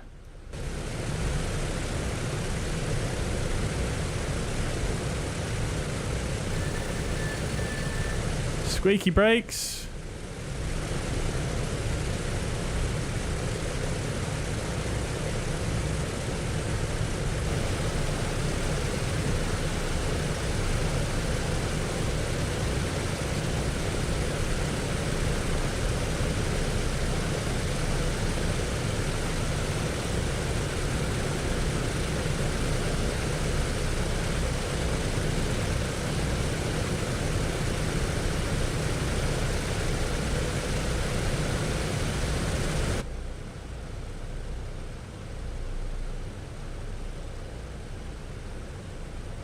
Kagri, welcome to the chat. Welcome indeed. Thank you very much, dude. Nice little verified tick there as well. Very good. Very good. Right. Cool chat. So let's come all the way back to a full stop. Brakes maybe a little bit sensitive on the sensitivity curve, I think. Set the parking brake there.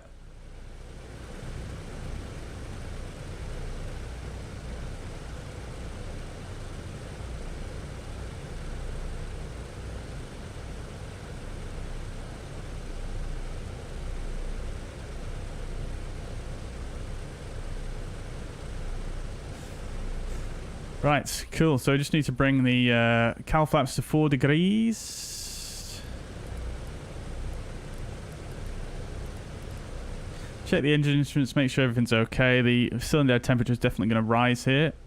So we might need to open them again in a moment. But everything else for the before takeoff checklist is complete. So we'll go for a takeoff then, chat. So Fuzz Toga's in the chat. Let's get the flight engineer to set our takeoff power. So we'll go for a dry takeoff. 3 inches, stabilize. Oh no, hang on. Hang fire, hang fire. Getting far too ahead of myself there.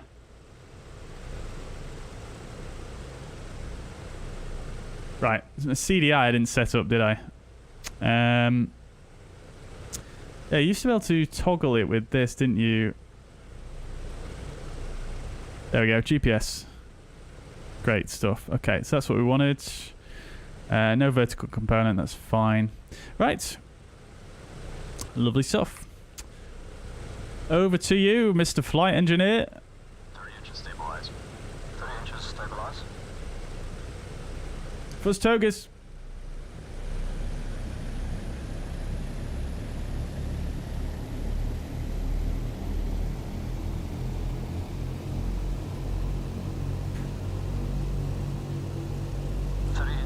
Stabilized.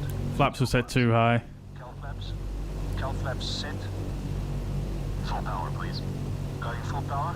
Oh, he's put the cowl flaps to 3 degrees. Okay, fair enough, fair enough. Here we go, guys. Full power.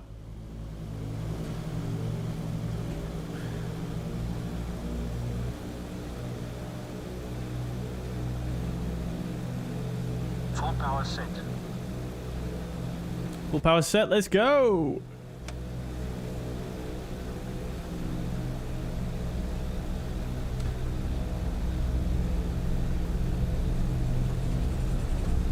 Love the sound of these engines. They sound absolutely magnificent. Rotate at 100 knots.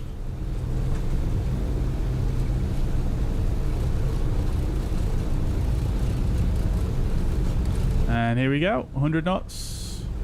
Slight back pressure, not much. Oh, it's really struggling. There we go. I think my sensitivity is a bit too low.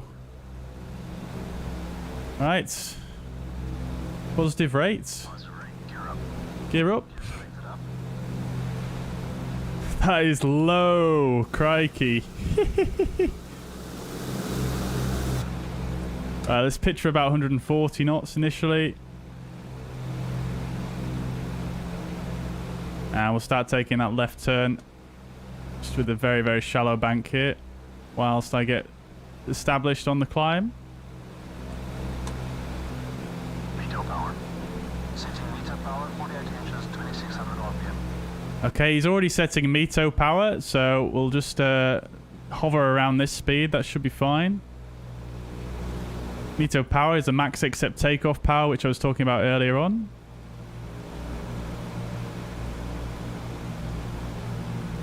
Meter power set. Climb power. Setting climb power. Climb power's coming in.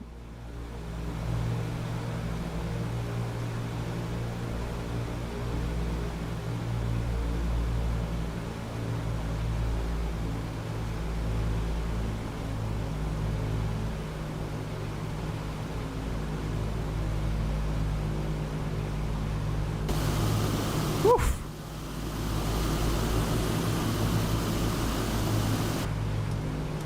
Beautiful. Oh, he's brought the flaps up for me as well. What a lad. I didn't realise he did the flaps as well, so fair enough.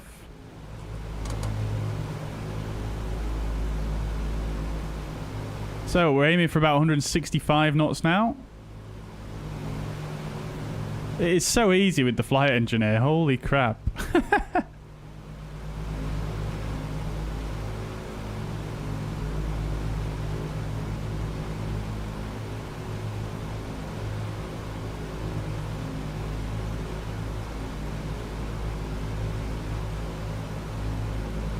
Right, here we go. Coming onto the GPS track now.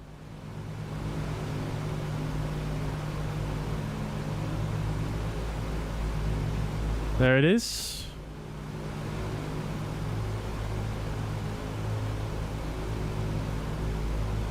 Right, we're nicely in trim. We're just about on the GPS track. So let's go ahead and get the gyropilot in. So let's turn that on. And we'll engage the clutch. Which should hold us wings level. And hold the pitch, which is clearly not done. That was rather odd. We give ourselves a little turn to the right. It just dived me down immediately when I did that. That was rather strange.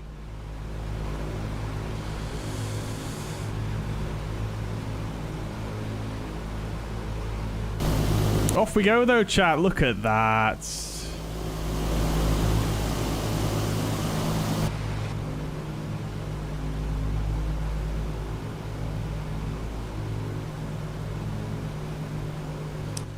Right, we have gone away from our GPS track now.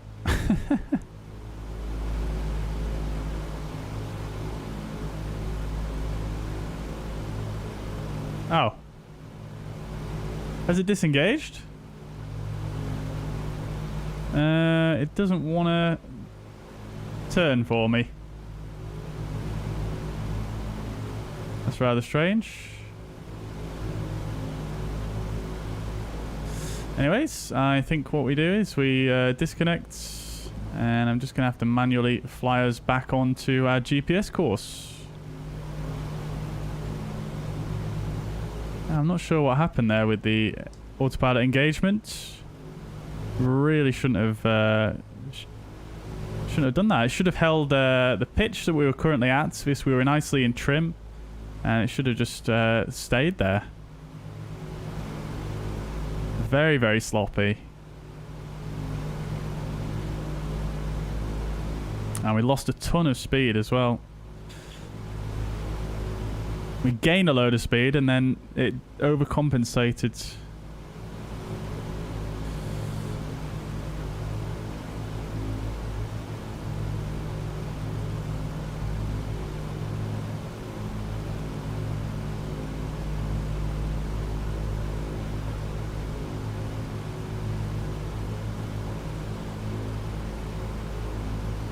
Try the engine instruments. I've already got that on, Clive. Already got it on.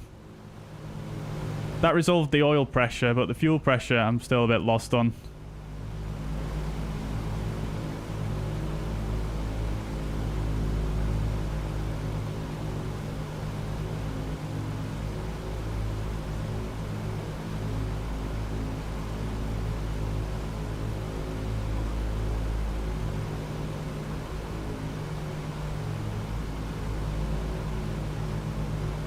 We've done a right zigzag here for the departure. Right.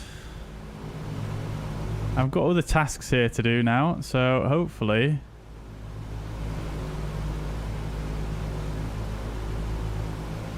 Yeah, it really doesn't feel quite as stable as what I used to do back in the day. I don't know if they've changed something regarding the actual flight model on this thing, but... just doesn't feel as stable as what I used to do. This thing used to be so nice to hand fly. Right. One more time.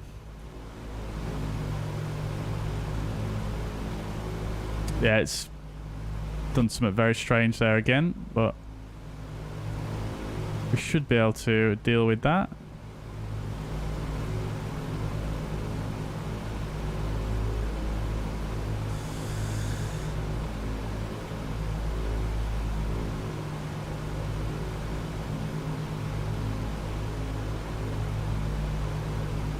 Will it give me a roll this time? It will. Beautiful. Oh, will it? No? Yes, it will. Great.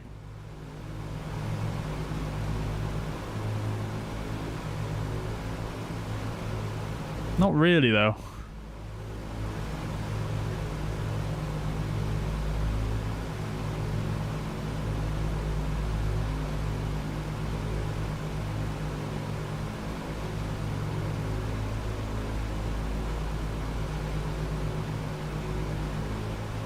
Let me just try, just toggle it between. There we go, right, it's disconnected itself.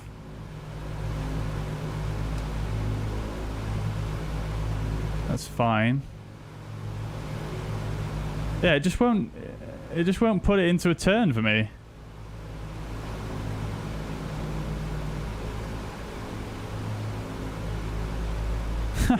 That is so strange. That is how it used to work.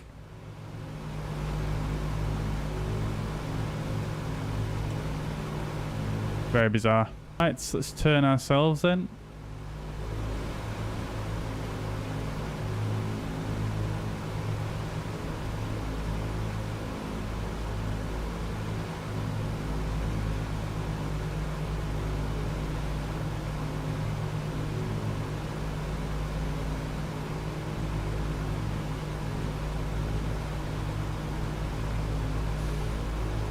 Right, let's try it this way then. So we'll put it back in. Now we'll put it to localizer, which basically means once we get to the GPS track there, it should actually intercept it. The pitch control seems to be working fine. It's just the roller doesn't seem to want to work.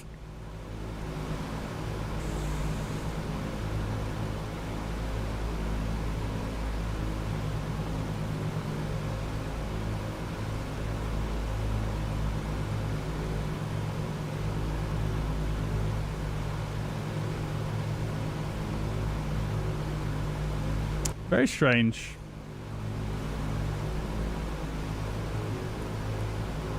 Also, maybe the DMA doesn't get slaved to this. I thought it did, but maybe not. I don't know.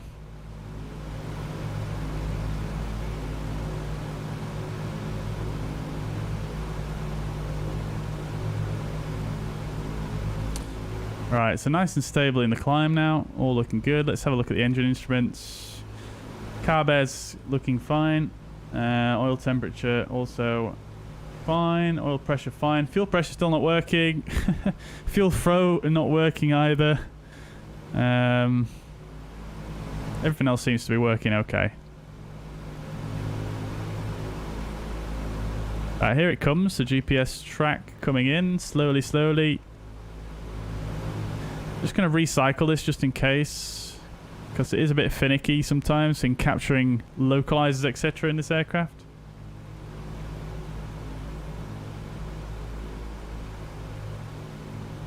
And we're coming up to the level off now, so let's just slowly roll forwards.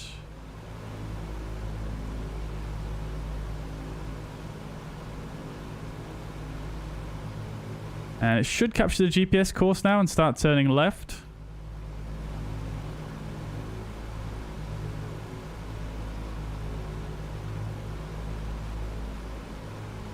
Yep, it looks like it's doing that okay. Lovely. Right. Okay, so that's working okay.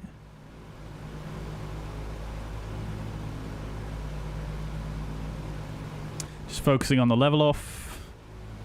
We'll actually want to set this to standard altimeter, won't we? So we're actually probably a bit high already, aren't we? Been focusing so much on trying to get the thing to fly as I expect it to. Yeah, so we're a bit high. So let's just put ourselves in a very shallow descent.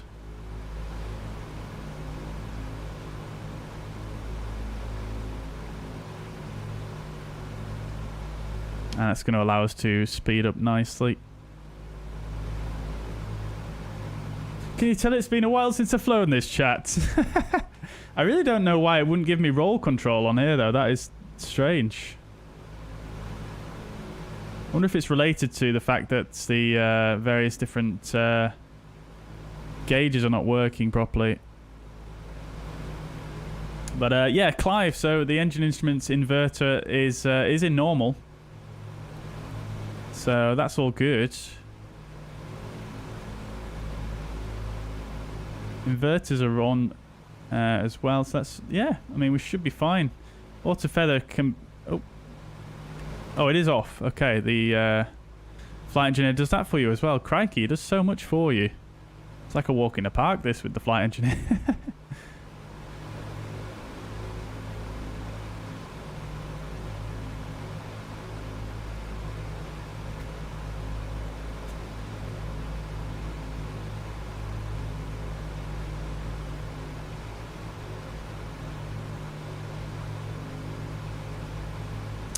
Alright, here we go. Leveling off at 12,000.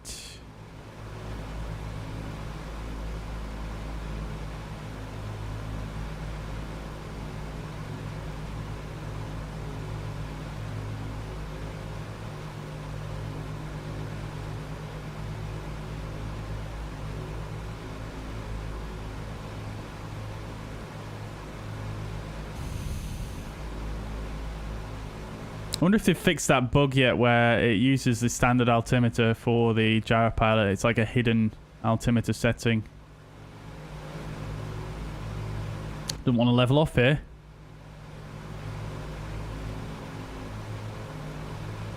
Let's see what happens.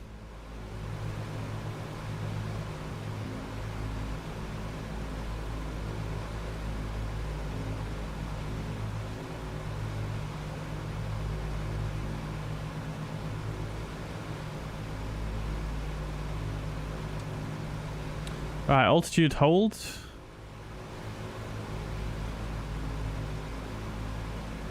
That seems to work okay. Having said that, we are flying under the transition altitude of, well, not the transition altitude in the UK, but Microsoft Flight Simulator had some weird thing to do with 18,000 feet where it would not level off properly. But that looks like it's worked okay. Beautiful. We're level at 12,000 now. Fantastic. Lovely stuff. Lovely stuff. Grand. Circuit breakers Do they pop a lot? No, not really. Not in my experience, unless they've increased the tendency of them to. We did check those already, though, didn't we?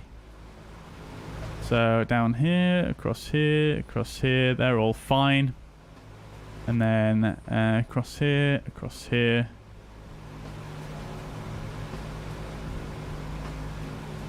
Yeah, everything's fine on the circuit breakers. There are some more up above, but again, they're not popped either. And they're only regards the fuel pumps. Okie dokes then, chat. So I'm just going to quickly pop in the POH real quick and just work out what my cruise power setting is.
Right, so we're at 2,000 feet.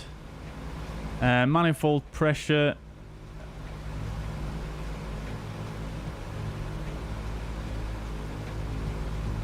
Sorry, the carb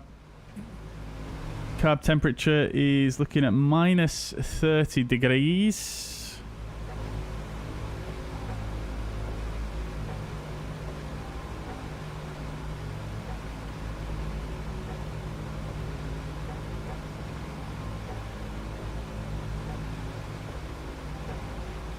So our power setting should be 31.1 on the manifold pressure. I forget which unit it's in actually. Inches of mercury. Right, 31.1 then. Speed is still, it looks like it's more or less stabilized now.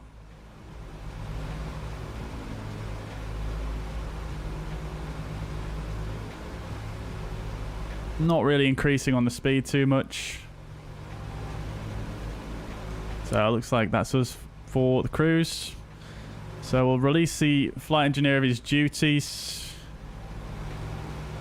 And let's first bring back the propeller to 2,000 RPM.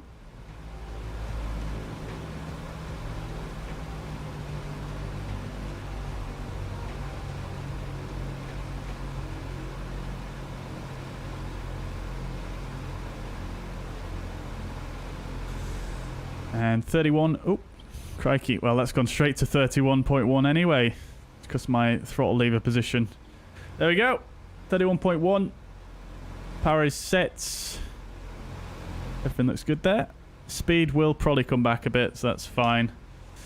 Right, great stuff. We could turn the landing lights off now, of course. Oh, he turned them off for me. Okay, fine. What a guy. What a guy. Right, I am just going to nip to the loo for a second, chats. I'll be back with you. Bear with me.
Right. We're back. Absolutely love the sounds in this thing. It's so good. It's so good. Gives me all the feels. Okay, doke. So cruise. Someone was asking about cruise speeds. Around about 200 knots. 290 knots. I'm really baffled as to why the fuel flow and fuel pressure is not working now.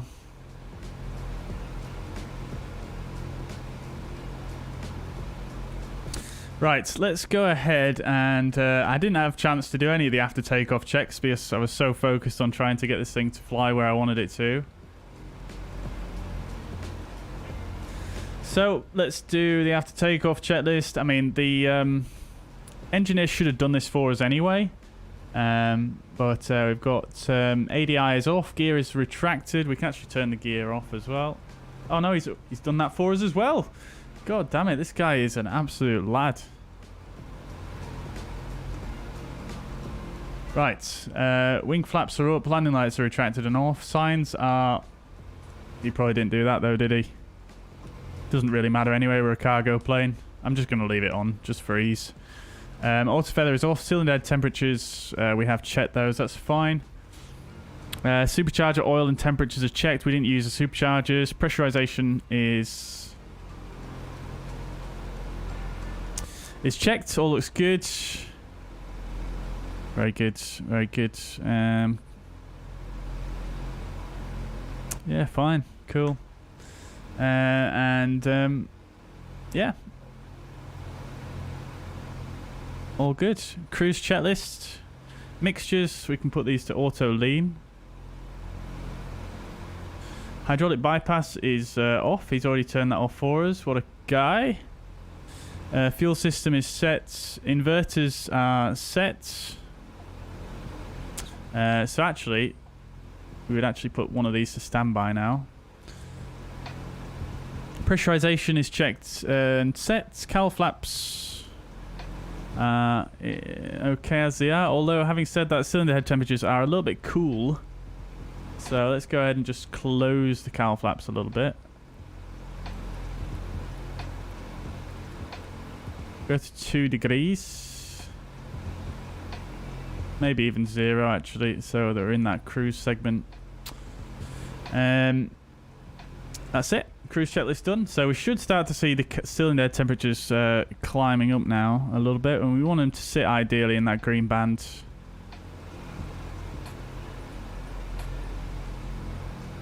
Lovely. Right. So let's go up here then.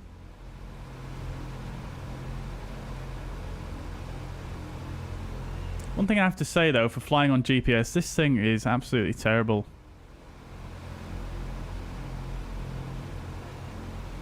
It's not the greatest, is it? Anyways, that's just me. So, right, let's come back up here then. This thing does have some kind of VNAV in it now, I believe. So we can actually do a VNAV, sort of VNAV descent. If I remember correctly, although it doesn't have the VNAV button down here.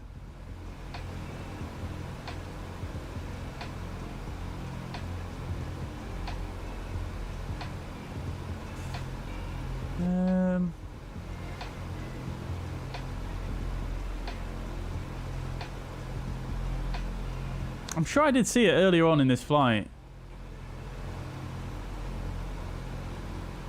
There it is. Right.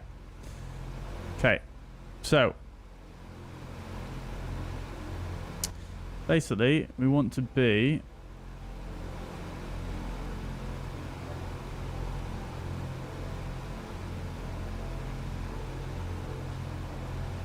at 3,000 feet.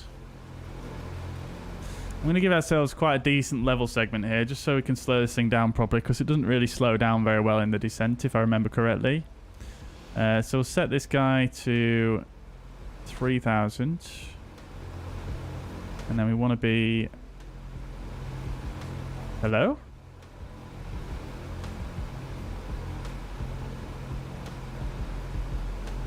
What?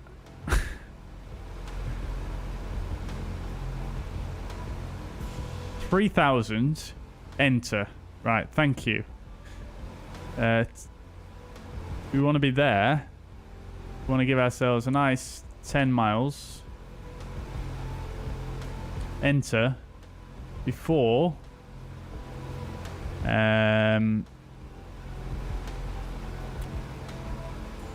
let's have a look. For the center fix, I think that would be wise. And a vertical profile, go for 1,000 feet per minute.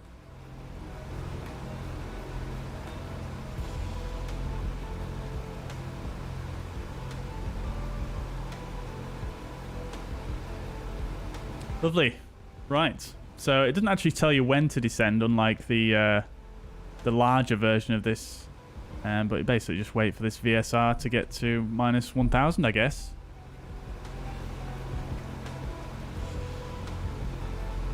She's a beauty. I love this kind of flying as well, though, chat, because you fly at a much lower altitude than what you would do in a normal airliner, so you get to see all the beauty of the scenery. Is fantastic.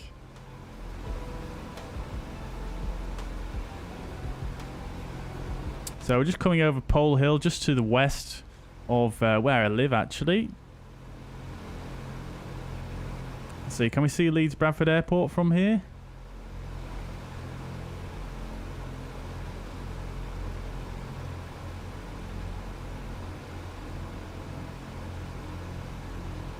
Should be somewhere in this direction.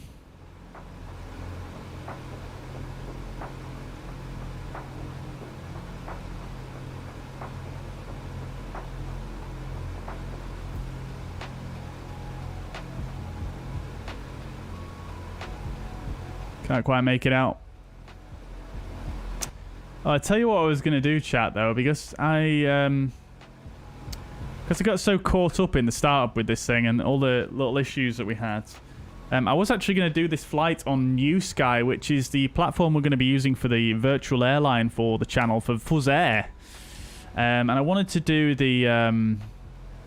I wanted to do the flight on that to kind of show you guys how it works, but I completely failed to actually set that up. So, yeah, never mind. We'll have a look at it a little bit maybe when we're on the ground.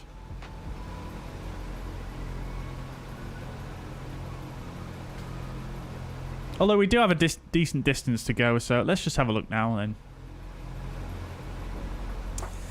Right. Chat.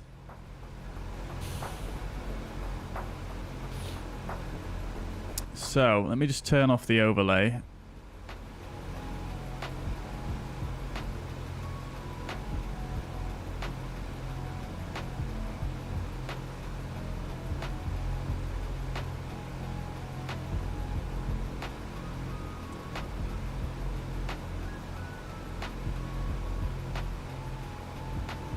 Right then, chat. Sasha, welcome.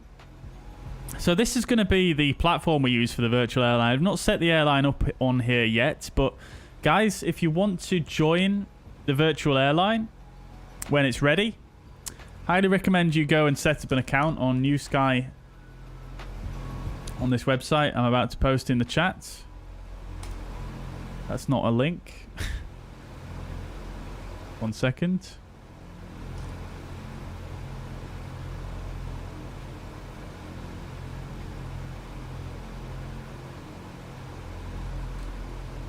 So if you want to join the virtual airline when it launches, highly recommend you go over there and set up an account. So you're ready.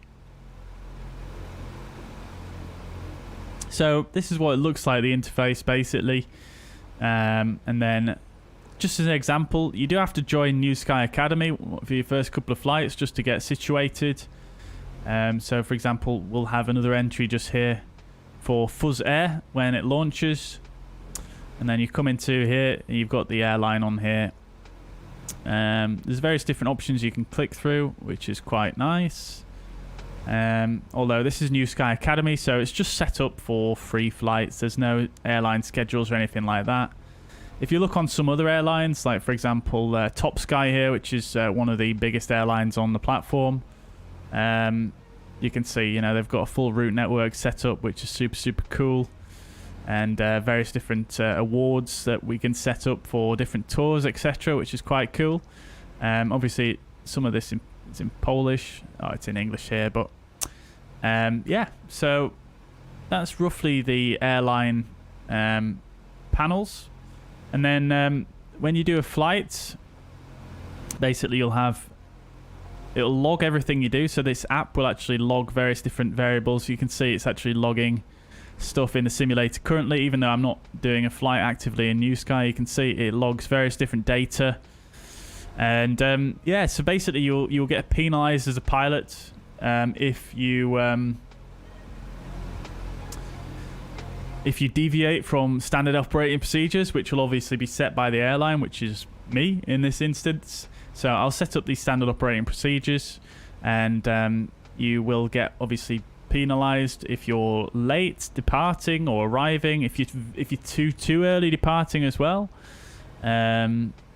Yeah, there's many different factors which come into your score, but at the end of the flight, you'll get a summary like this, based on all different factors here. As you can see, last night I did a test flight from Dublin to Leeds, and yeah, you can see my times here.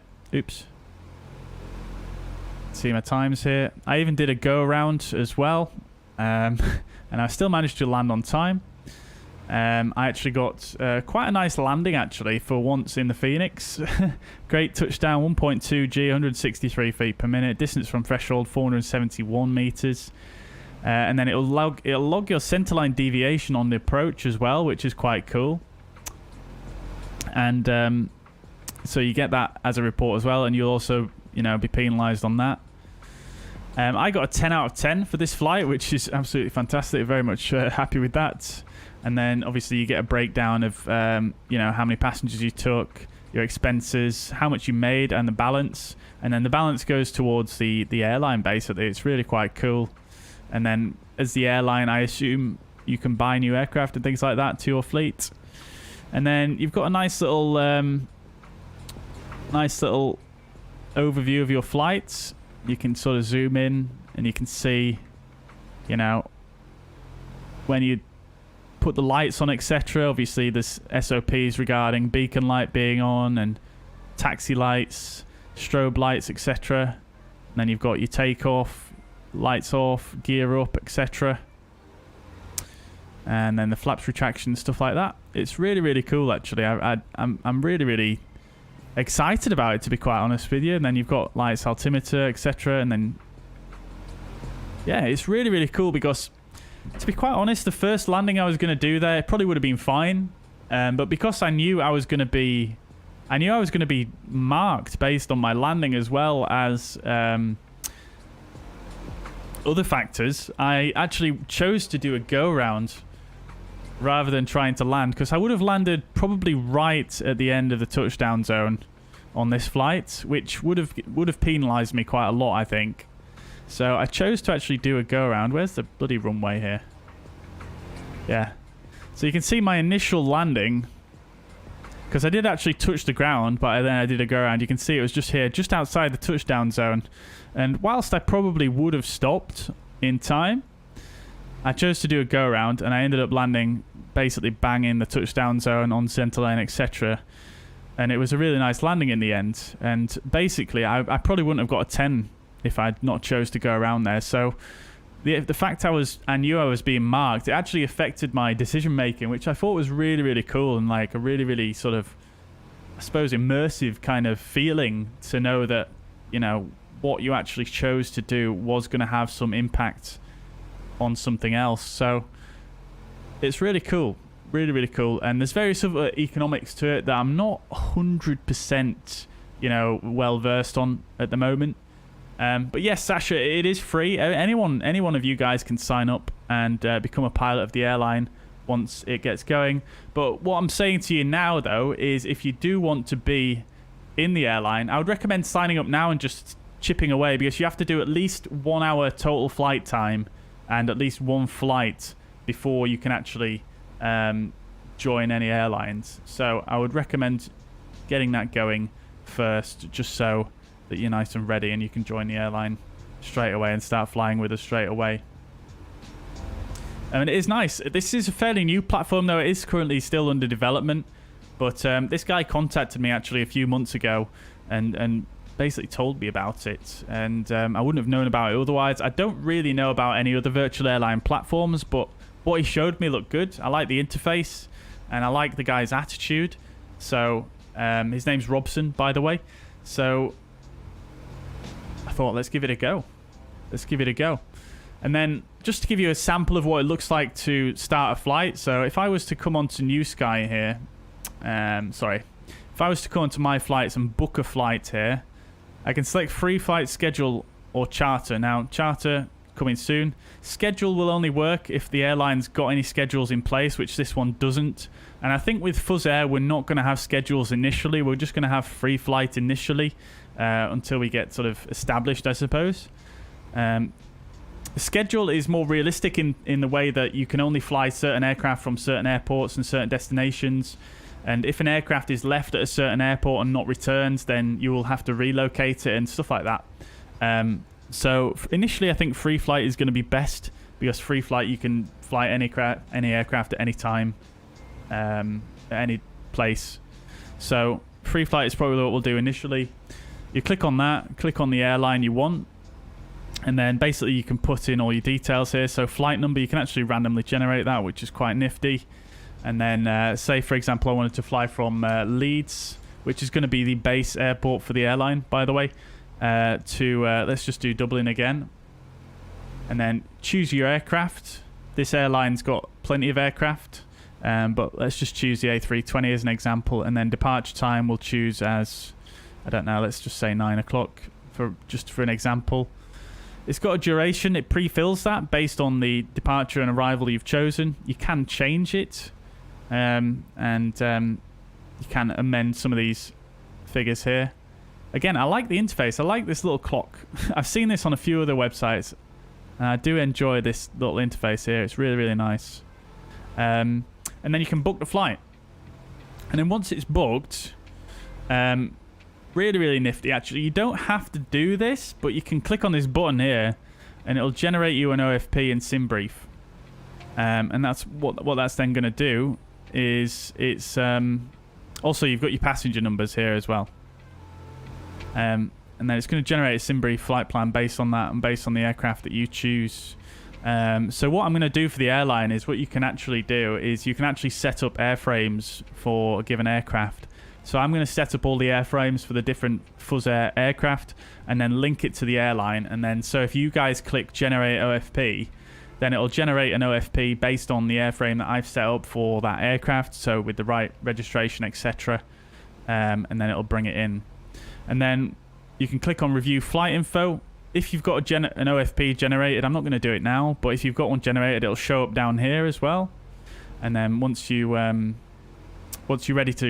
spawned into the sim and you're at the gate, you click start flight and then it'll start logging everything that you do, basically, and the times, etc. You need to fly though live time, live weather, unfortunately, because that is a requirement for it to work properly.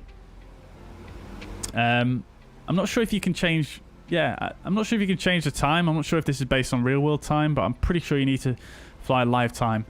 And once you're in the New Sky app, it'll say connected up in the top left here. You can control and click on this N and you can actually see what it's logging there. If you want to know that, you don't necessarily need to, but that's just a little tip that Robson told me to. If you're wondering about anything. So I'm just going to bin that off there because I'm not going to do it. That was just an example. So hopefully that all makes sense. Some of it is still new to me. But yeah, it's good. One thing I didn't mention though is that you do need to download the New Sky app as well. That's what I was showing you on there. It's identical to the website, but the app will allow it to connect to the sim and log the data. Whereas if you just use the website, you can just browse the same, but you can't connect to the sim through it. Can you use on VATSIM? Yes, you can. Yep. You'll just need to make sure in the remarks section of your flight plan that you file, you'll need to make sure that you put the call sign in properly, which I'll show you all you guys how to do it once we get it all set up.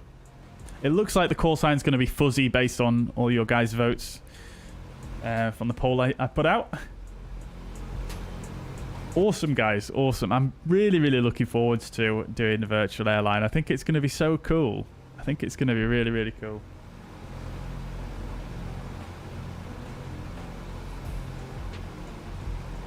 The livery's coming on nicely as well. It's nearly finished.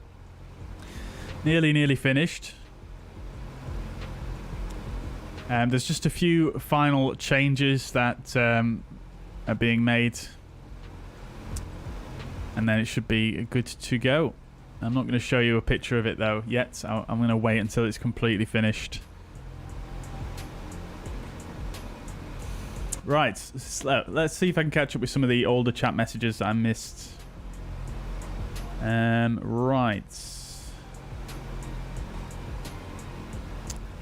Let's see. Biggle says, was it you who flew the old way across the Atlantic in an old aircraft using radio navigation? No, I've not done any flights over the Atlantic, but I have done a flight cross-country in the US using radio range navigation with the Morse code in this aircraft.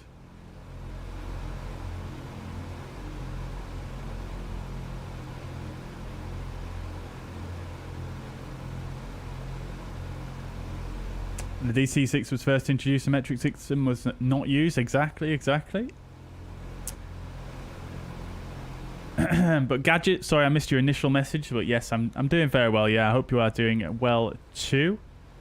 It's been forever since I've seen you in the chat. It's been absolutely donkeys.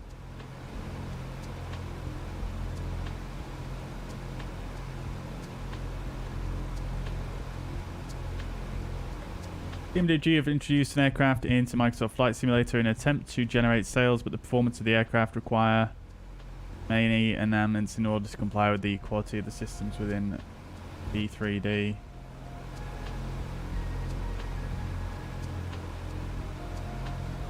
Right. Yeah, I'm not sure I fully understand that, to be honest with you, but yeah, I mean, I suppose in a nutshell, essentially what you mean is that they've had to kind of jump through some holes in order to achieve the same level of quality in Microsoft Flight Sim coming from P3D, I imagine. I imagine that's what you're saying. But hopefully, you know, Microsoft Flight Sim will, you know, it's getting there, isn't it? It's getting there. And obviously, we've got many quality aircraft in the sim. I mean, this is a fantastic aircraft. You can't deny that. It's absolutely beautiful. Oh, my days. Lovely. Coming up, just brushing the edge of the Lake District, one of my favourite places in the world.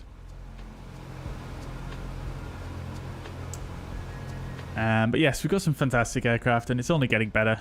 And I think P3D is using the same sort of code base, isn't it? I think as Microsoft Flight Sim and FSX and all that jazz. So I imagine it's only a matter of time.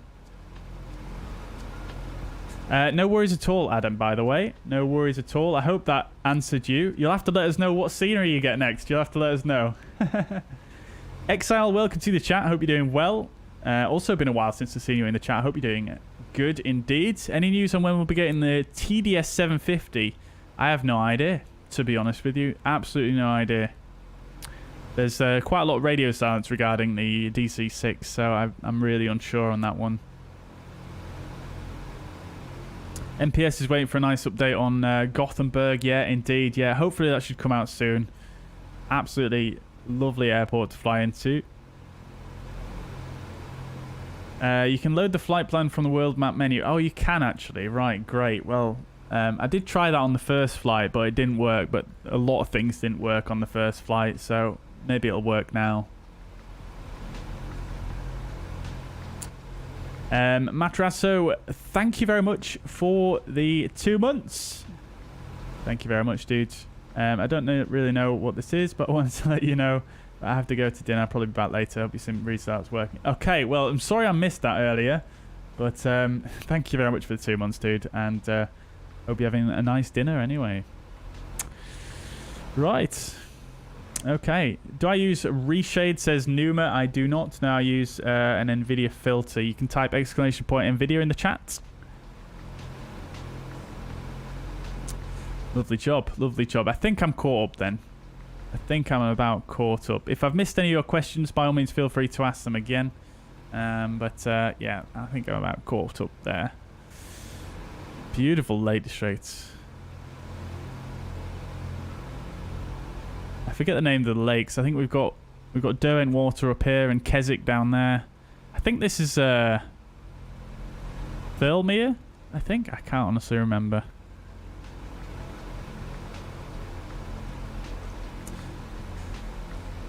Right. Let's see how we're doing then. So everything is looking good. Those cylinder temperatures have nicely come up into the green there. So that's all looking grand. Yeah, looking good. Still not sure why the fuel flow and fuel pressure gauges are not working.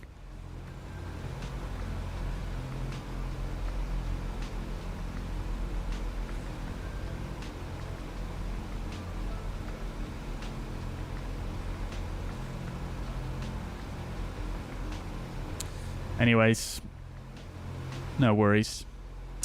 Tell you what we'll do though, is we'll get the ILS tuned for the approach. That's going to be on 108 9er. So we'll tune that in here. That's the wrong radio. I need to tune it on here, don't I?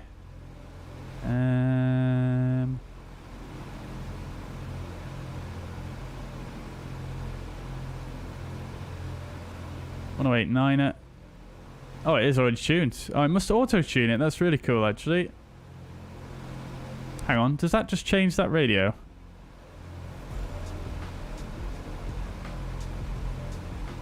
No, it doesn't.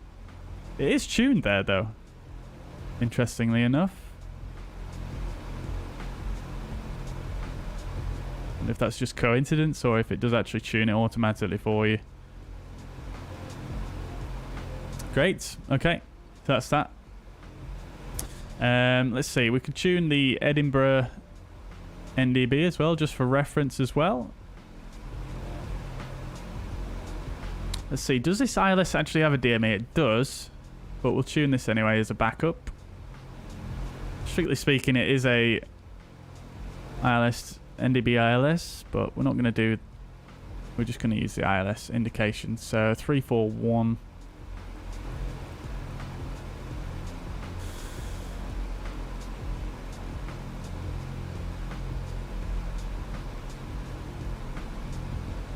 Cool. All right. And I think what I'll do is, just to set the ILS up properly, is I'm just going to flip this over to Gyropilot for a minute. So it's just going to hold those wings level. And we'll switch the CDI to VLOC. Actually, this is not going to make a difference. I could have just done this anyway, but we'll just set the course to 241.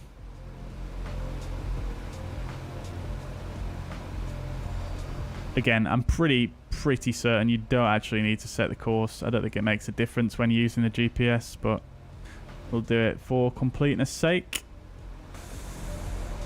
Right, there we go.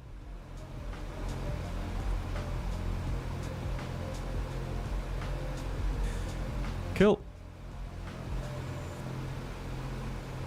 Right then, so let's just going to come up here and just toggle this back on now because it doesn't seem to have been the issue.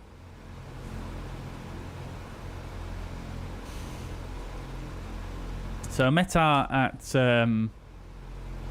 Edinburgh, we've got QNH of 9er, variable winds at 1 knots and Cav OK -2 degrees. Very nice weather at Edinburgh, so hoping for a nice little buttery landing here then.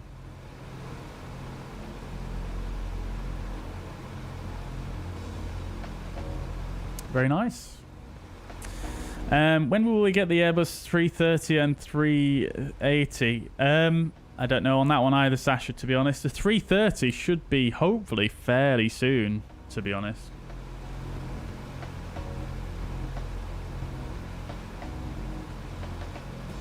Should be fairly soon. I would say at least within the next 3 months. But the 380, I have no idea. That could be any time this year, maybe. It might be next year. Who knows? Who knows? Right. Okay then. So I'm just a little bit worried actually for this approach because I'm not sure if this is actually going to work. Oops. I've just knocked it off. Never mind.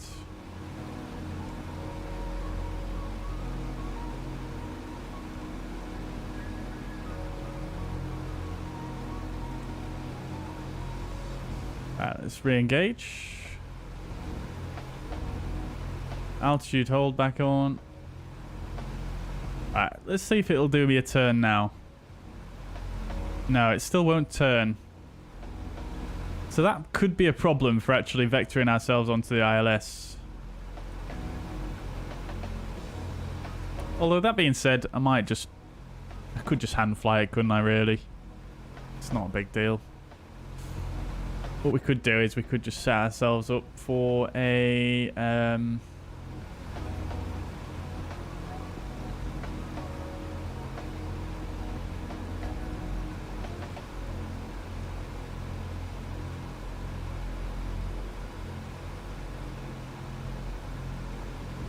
yeah, so I wish there was like some kind of plan view on here. I suppose this is kind of like a plan view, isn't it?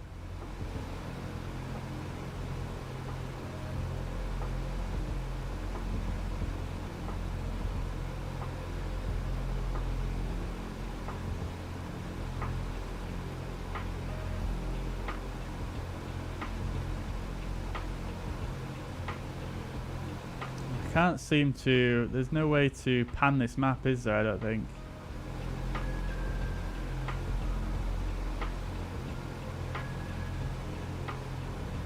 Can I put in a custom waypoint? That is the question. That might be useful.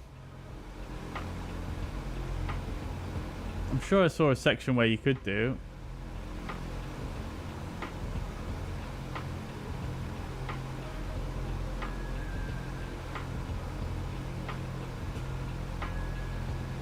Let's give this a name. Let's just call it intercept.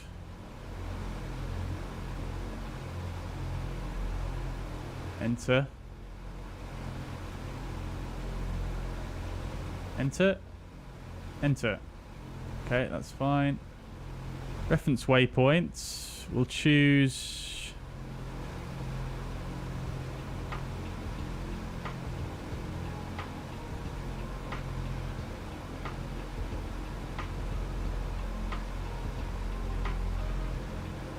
We do need to start descending in a minute, really, so I shouldn't really be messing with this. I'm just going to leave it for now because I'm just going to fuck up my descent if I keep on faffing about with this. Yeah, let's start descending now. So I'm going to leave the power on, but we'll disengage the altitude control and we'll just roll the nose forwards.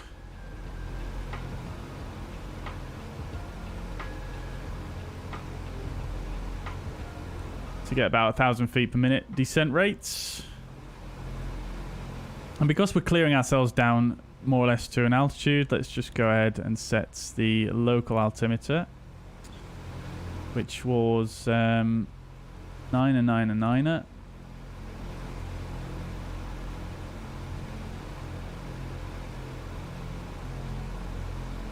Right, so let's do some descent preparations as we are now established.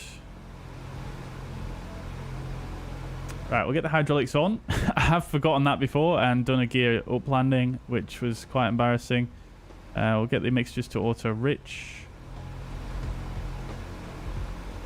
Right, that should do it for that. Coming up top, we'll go ahead and turn the...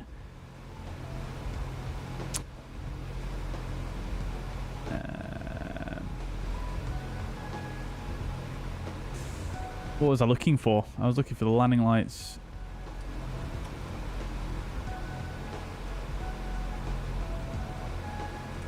We'll open up the cowl flaps as it's going to start to get a little bit warmer now as we descend. We could set a landing elevation as well, which is going to be, well, it's about the same as where we took off from. Not much different. So we'll just bring that back like so. And the cabin is descending now. So Let's give ourselves a bit more of a descent rate there because we have actually gone above the profile now. And we'll bring back the power slightly. We'll leave the RPMs as they are. We'll bring back the power slightly. And slowly.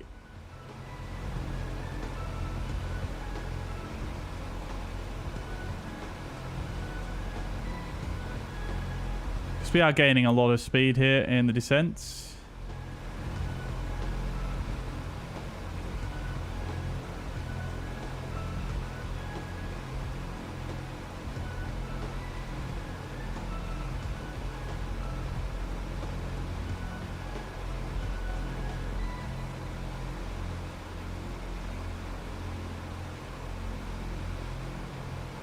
There we go. Come back to about 100 BMEP. That has seemed to be the value that worked quite well for me in the past. As you can see, cylinder head temperatures are dropped now. We did open the cowl flaps, but hopefully it should start warming up a bit as we descend on down. What we haven't checked at all during this flight, actually, is this rather useful visualizer here. You can see any stress you're putting on the engines. As you can see, we're all green, so we're absolutely fine.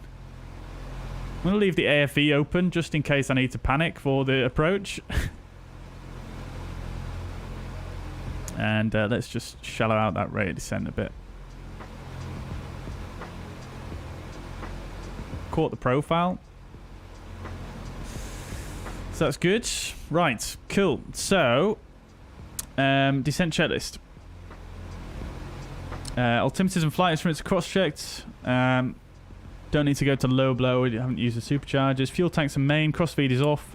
Hydraulic bypass is down. Inverters are opposite. Descent checklist complete.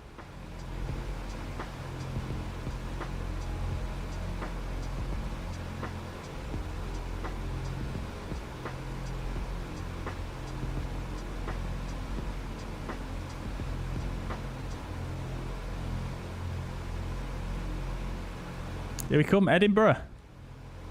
Let's get flight control replay on, shall we?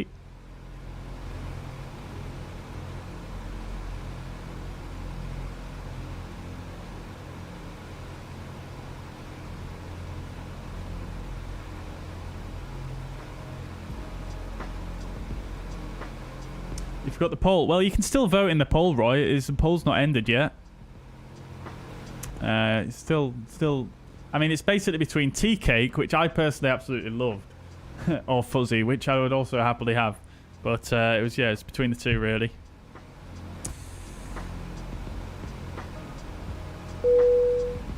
Henry, good evening. Welcome to the chat. Hope you're doing well. Welcome indeed. Right, yeah, cylinder head temperatures slightly come up there, but I am going to close the cowl flaps just slightly there. Power's coming up slightly as well, just as we descend. So let's just keep it back.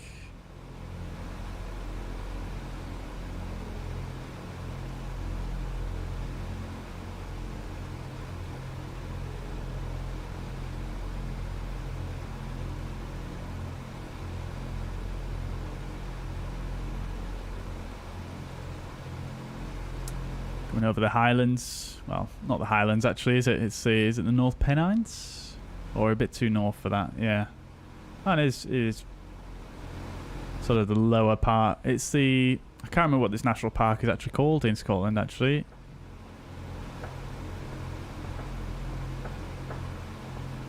Right, let's get the approach checklist done anyway, because I'm going to need to do some hand flying for the approach here. So, seatbelt signs are on, landing lights are on. You should really only put them on actually under 147 knots, but we've done it anyway, so never mind. That's fine. I do feel like we are a bit low though, so I'm not sure if that VNAV profile is slightly incorrect. I'm going to come back to 500 feet per minute. Because we're already at 5,000 feet, you see. What's the MSA? 3,900 in the south.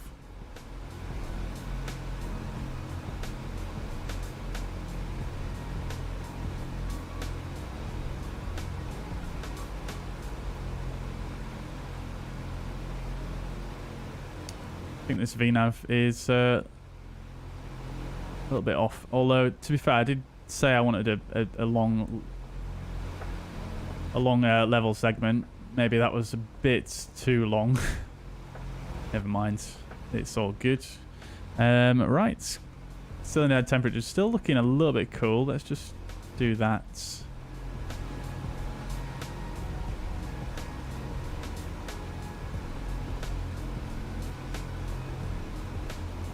Yeah, so the required altitude at the next waypoint is 570, so we're actually quite a bit low here, but hey ho, as long as we don't go below the MSA, we should be absolutely fine.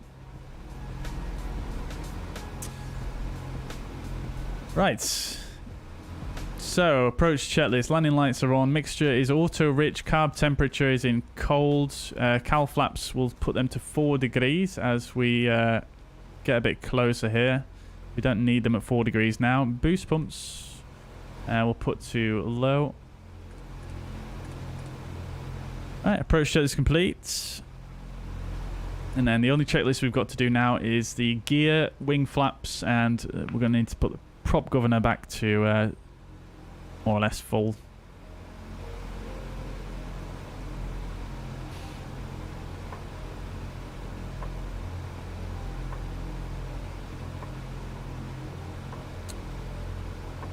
Right, so there we go. ILS is identified now. Love to see it. Very, very nice.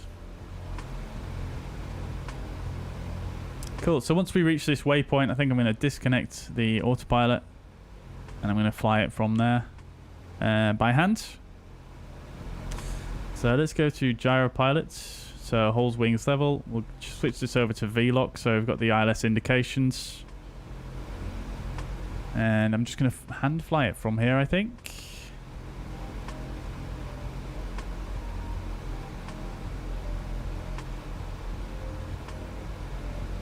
Well, once we reach this waypoint anyway. Right, let's make sure we don't go below the MSA. So, level off about there.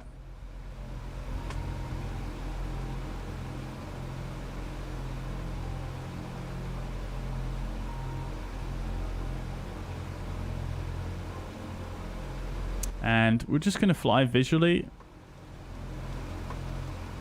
Basically just going to aim for the right, aim for the coastline over to the northeast, and then we're going to swing round to the left to intercept the localizer.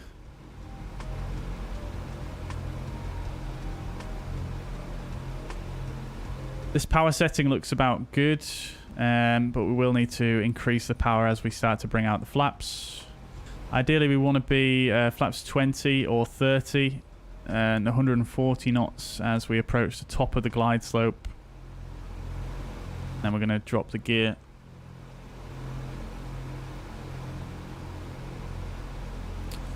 Right, so more or less there to Tartan.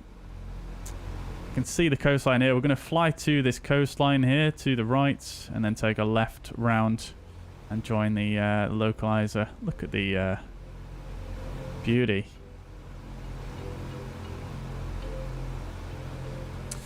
Cool. Let's do it then, chats. Wish me luck.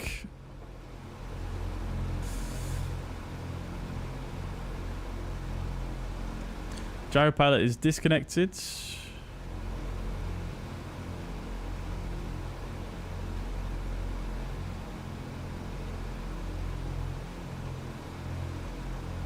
Making sure we're not going below the MSA here, 3,900 feet.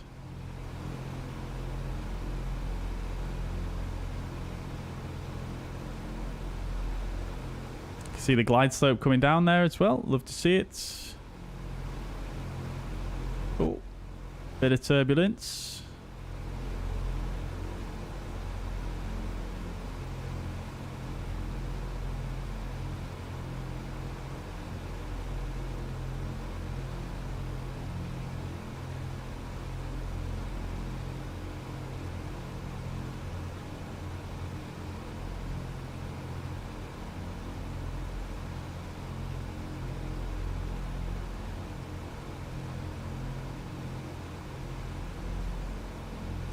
Okie dokie then, chats. Oh, wrong side. There we go.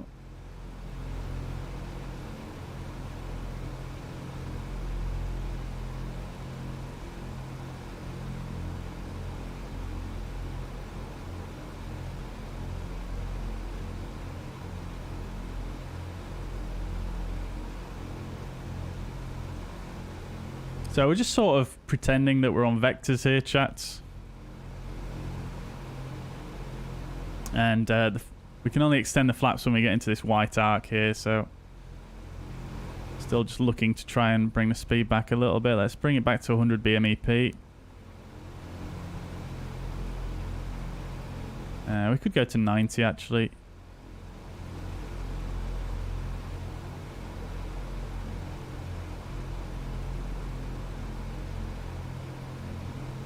Keeps wanting to descend on me, this this aircraft.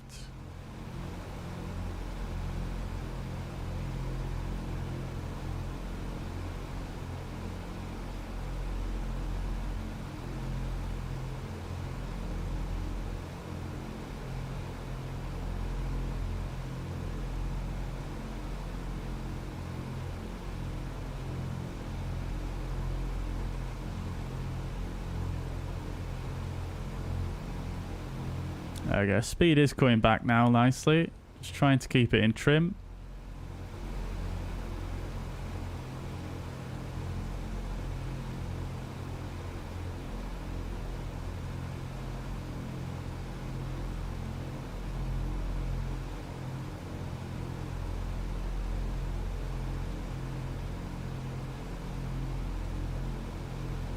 Getting jostled a little bit.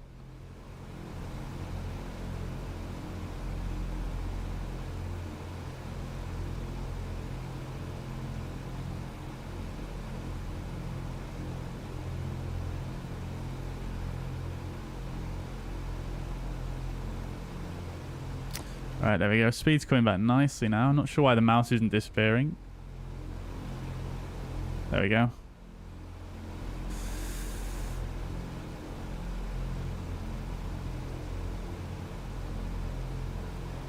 Okie dokes. Let's go to 10, flaps 10. We'll just need to start walking the power back in, as they're going to be very draggy.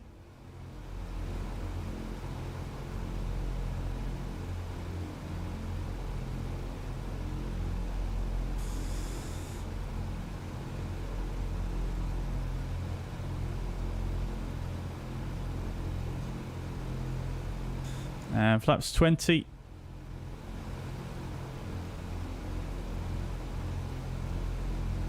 Quite a bit of ballooning there as the flaps come out.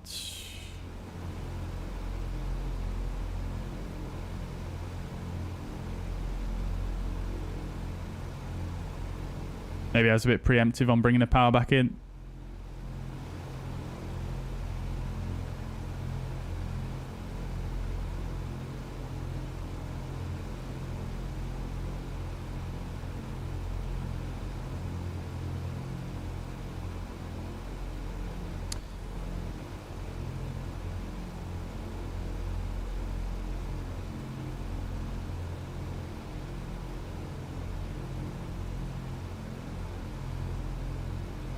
Right, I'm just going to let it go into a shallow descent now.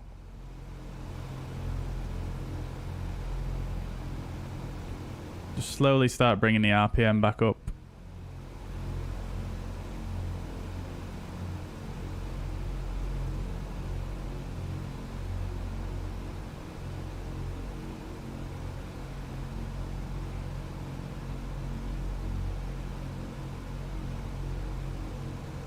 How's it going? Good. Yeah, we're just on approach here.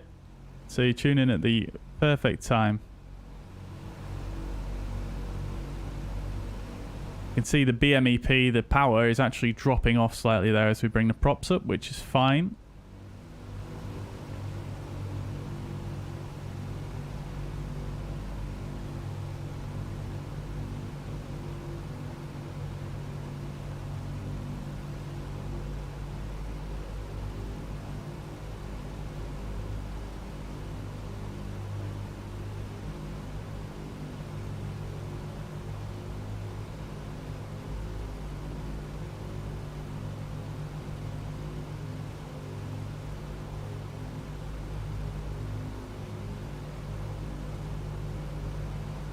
Oh, there's an aircraft up there.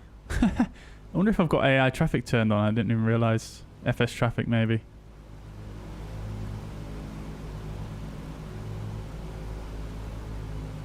Right, 2400 RPM is what we need in case we need to go around.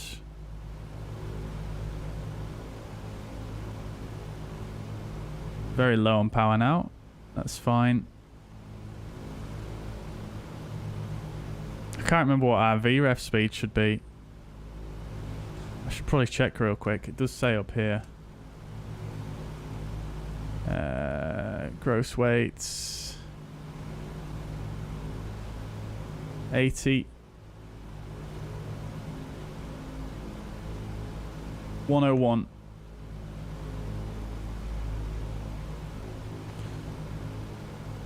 Right. Let's not descend too much more.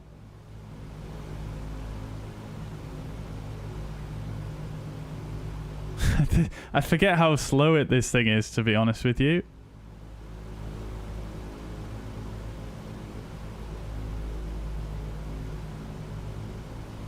I'm not used to flying aircraft this slow. It's been a while.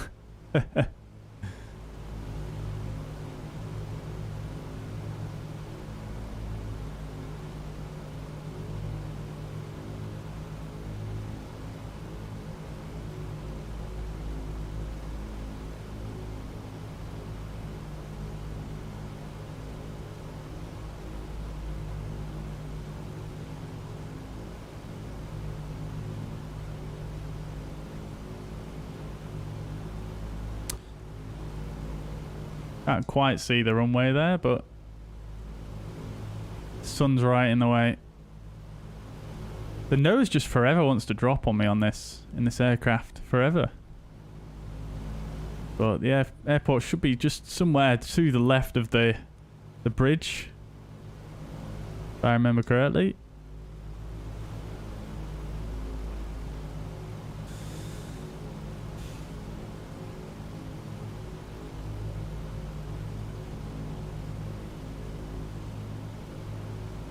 Yeah, I feel like it used to be a lot easier to fly this thing in trim.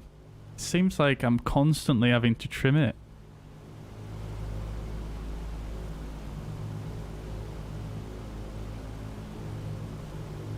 We are a bit slow now, so let's just slowly bring the power back.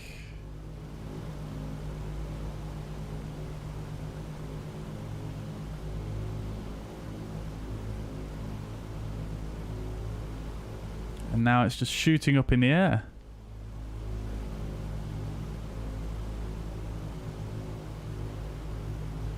It's so hard to keep it in trim. I don't remember it being this hard to keep it in trim before. Quite sad, really. Unless I'm just rose-tinted glasses and that, but...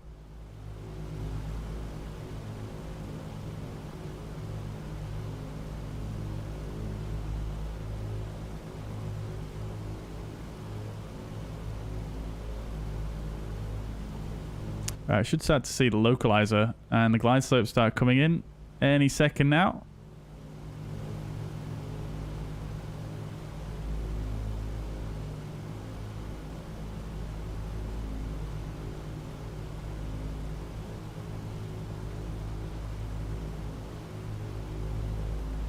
It's a good thing we have that though, to be fair, because it's literally impossible. Oh, I can just see the runway there now.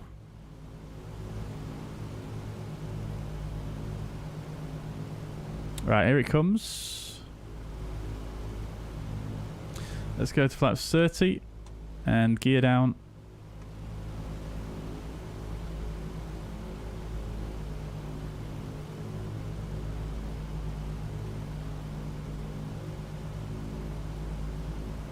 Overshot it slightly, but not a big deal.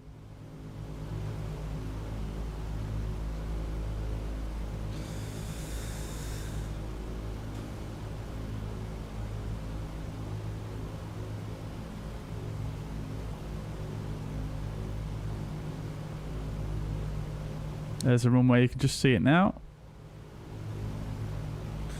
Let's go to flaps 40. Oh my Christ.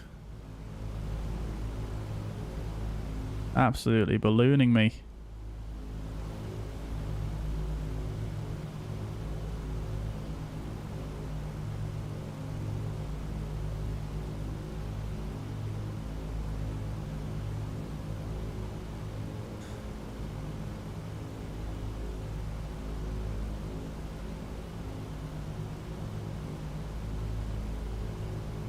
3 whites. Not surprisingly, after that incredible amount of ballooning there. It's probably my bad piloting, though, to be fair. Yuri, welcome to the chat. I'm just flying manually on approach here, dude, so I'm not quite... I mean, there you go. I'm going to be watching a replay, though, once I've landed, so... Let's go to flaps full here, because I'm picking up a bit of speed, trying to catch the glide slope up.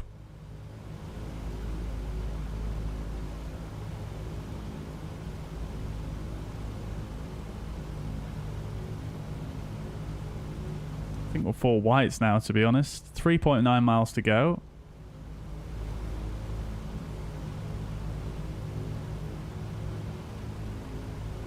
Yeah, I'm sure it did. It used to be... I feel like it did used to be quite a bit easier to handle than this. It seems like something has changed.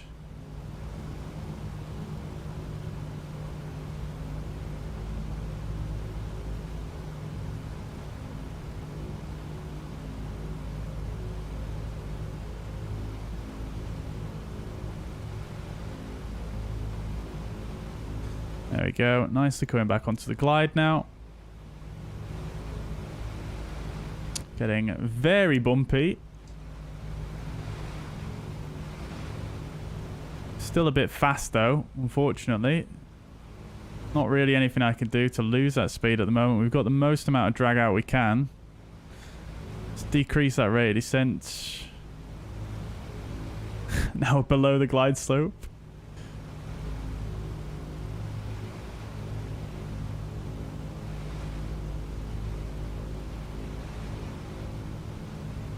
I think we're fine though.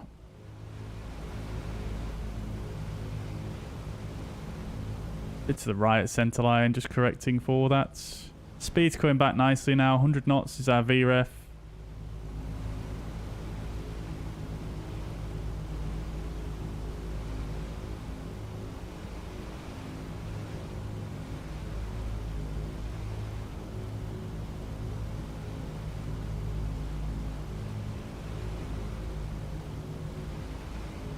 Visual now, it's absolutely fine.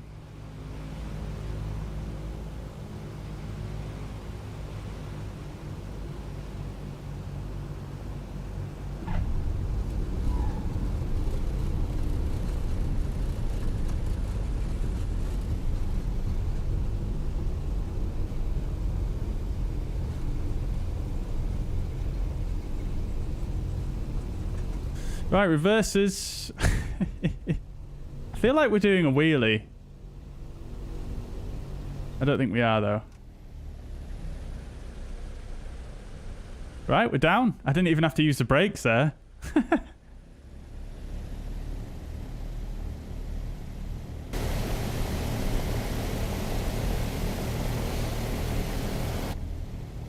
Not bad. Not bad.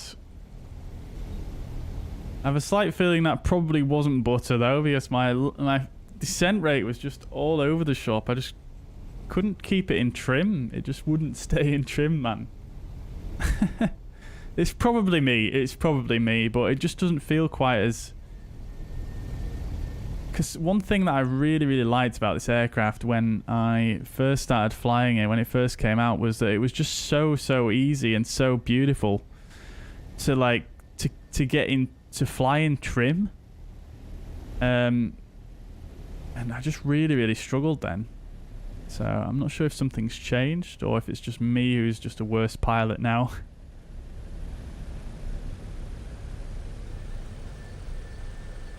Right, well, welcome to Edinburgh anyway. This is Pyreegue, Edinburgh. Absolutely fantastic scenery.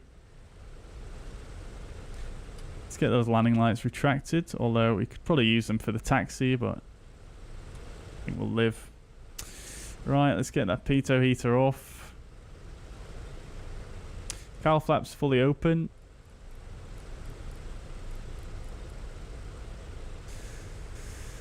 Turbine cooler, I forgot to actually turn off while we're in the air, but never mind. Fuel boost pumps can come to off now. Forgot to turn both the inverters back on for that approach. Oh no, actually no, that's how you're supposed to have it, isn't it? Oh! Forget you saw that. That's what I get for focusing too much on the overheads. Get the transponder off now. Or standby at least.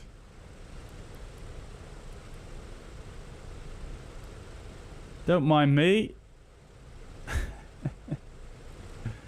Turn all the radios off here, the nav radios. Right. Get the prop governor all the way forwards now. Right, so after landing shelters, cowl flaps are open, wing flaps up. Actually, we have not done that yet, have we?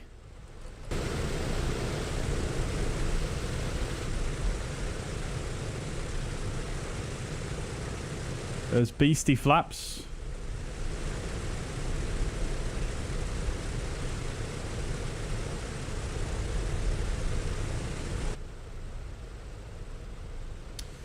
Right, prop governor is full forward, flaps are up, pressurization. We can check that one over here. All looks good. Veto heat and prop de-ice is off. Turbine, turn that off. Cooling turbine. Gust lock. Get that in as well. Fine. Lovely. Welcome to Edinburgh. Beautiful.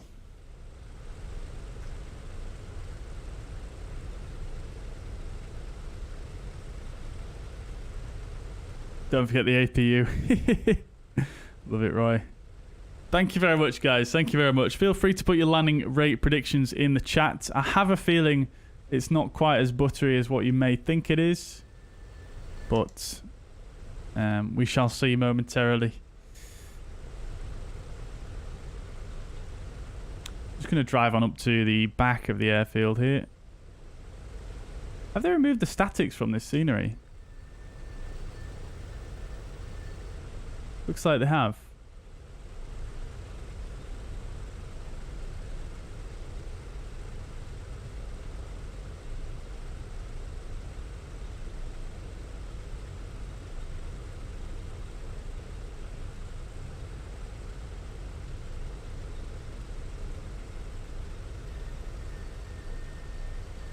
I'm not sure, actually. Would you park over there? I think you probably might, actually.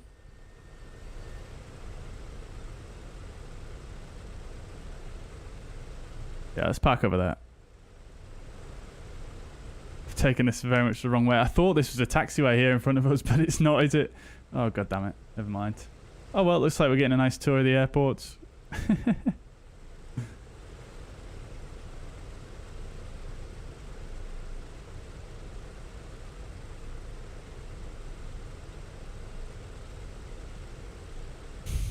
Crank the windows now, can't we?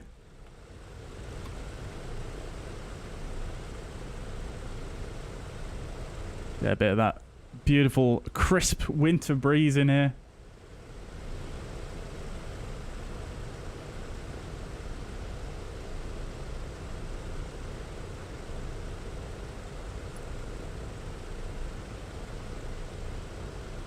Yeah, so I think with that landing, guys, I think I got centerline touchdown zone pretty good.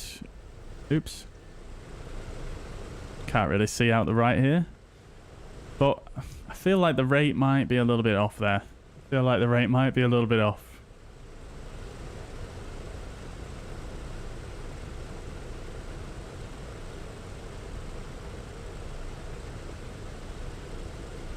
Right, we'll just crack it in here.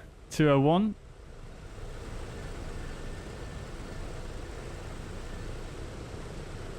No taxi lights to turn off when on this thing. There is a VDGS, but I'm not that bothered about using GSX because it's not going to work with this aircraft particularly well.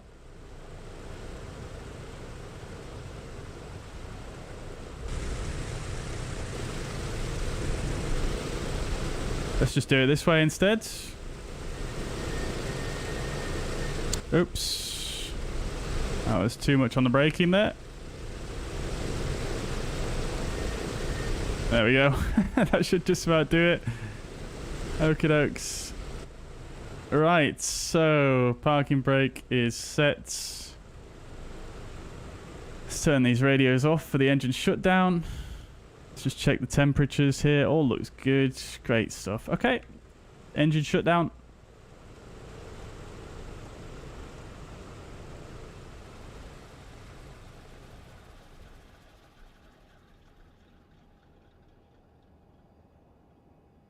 Beautiful. Right. Okie dokes. Go up top. And we'll get the position to steady. Beacon light come off now. Get the mags off. Boost pumps are already off. That's fine. Cool. We'll go down to the EFB.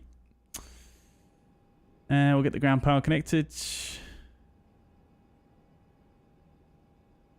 Chocks in place.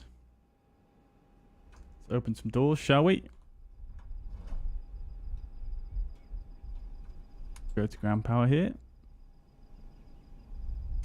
Inverters can come off. And the window heat can come off as well. I think that is everything. Oh, cabin master. Cabin heat master. Right.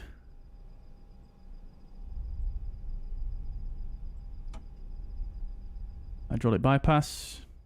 Cool. So parking checklist, parking brakes are on, mixture is idle, cut off, fuel tank selectors. Oh, we'll turn them off as well. Fuel tank selectors are off, ignition switches are off, inverters are off, generators are not off yet, but parking checklist complete. Right, lovely. Let's go. Boom. All the power off now. Fantastic. Great. I'm sure I opened these doors.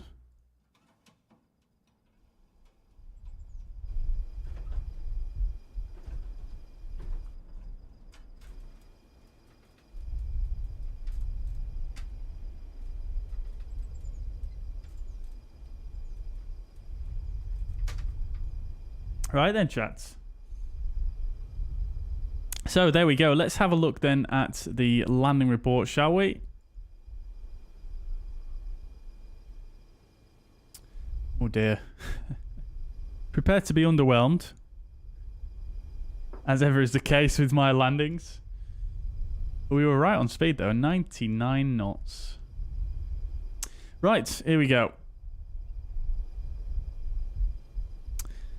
So, I'll disappoint you with the vertical speed initially, but it is important that the G is actually pretty good, 1.08, so that's absolutely perfect, really. 99 knots, which is absolutely fine. Again, we were right on speed there. But the vertical speed, 285 feet per minute, not the smoothest, but 1.8, 1.08 G, you wouldn't have really felt it as a hard landing. We're right on the center line. So absolutely bang on the center line there, which I'm perfectly happy about. But we were actually earlier than the aiming points, which is understandable considering I was struggling considerably to keep it in trim there. So there we have it. Not bad, not great, but hey ho. We've got a replay to watch. Let's have a look at that. Let's have a look now, shall we? So we'll stick the aircraft state into clear prop. Ready for taxi. I'm going to load the replay on my other screen. We'll close the doors, etc.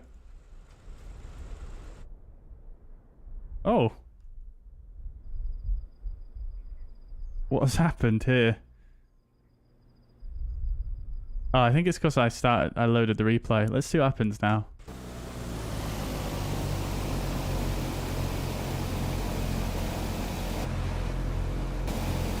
Okay.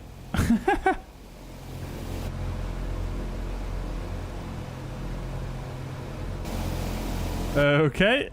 It looks like they're stuck open. Oopsie daisies. Okay. Never mind. Let's carry on forwards then. This is the whole segment that I flew manually. Look at that, though. Look at the sun on the props.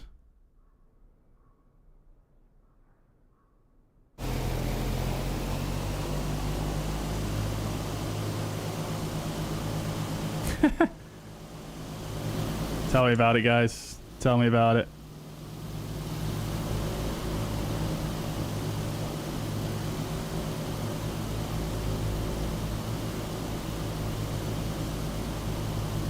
So looking pretty good, really. Not too much of a flare there, which is absolutely fine for the DC-6. That was pretty... I mean, I'm pretty happy with that, actually, to be quite honest. Let me just do this real quick, because I need to fix this. It seems like I can't detach the replay from the sim. Let me just... Can I do this? We just... There we go. Right, let's do that now. Okay, this is all messed up now. Oh, they are closing though. That's good to see.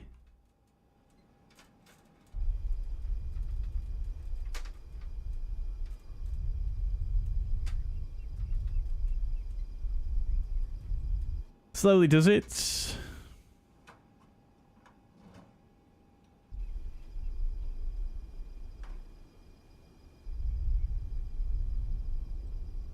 I think that landing was actually not bad. A little bit firm on the FPM, but other than that, pretty good, I think.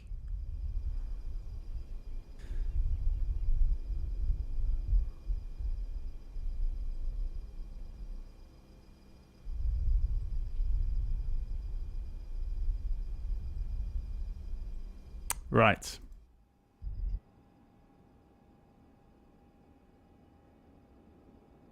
This one's closed. That one doesn't seem to be fully closed yet. Oh. It has not closed it, that's why.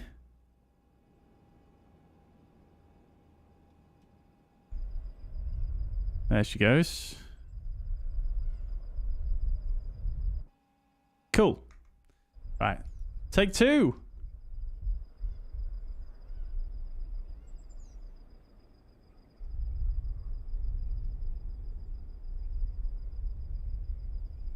You told me it was great. Yeah, well, thank you very much, Leon.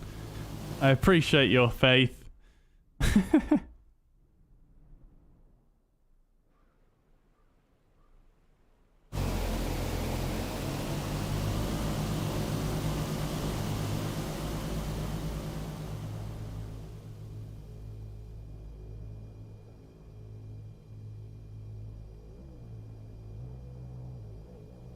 Oh, the DC-6 just looks beautiful coming in, doesn't it, for a landing?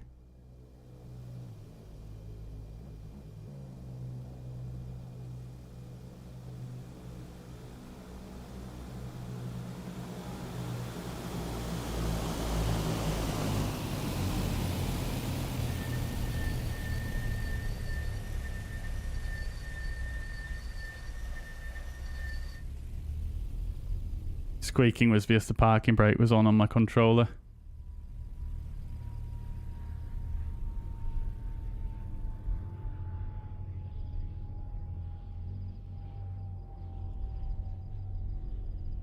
Very, very nice.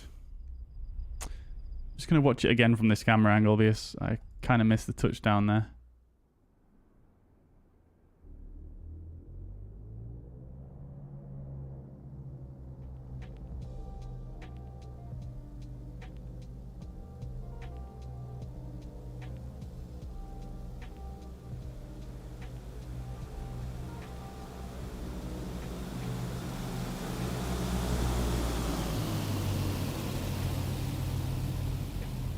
Oh, what a beauty.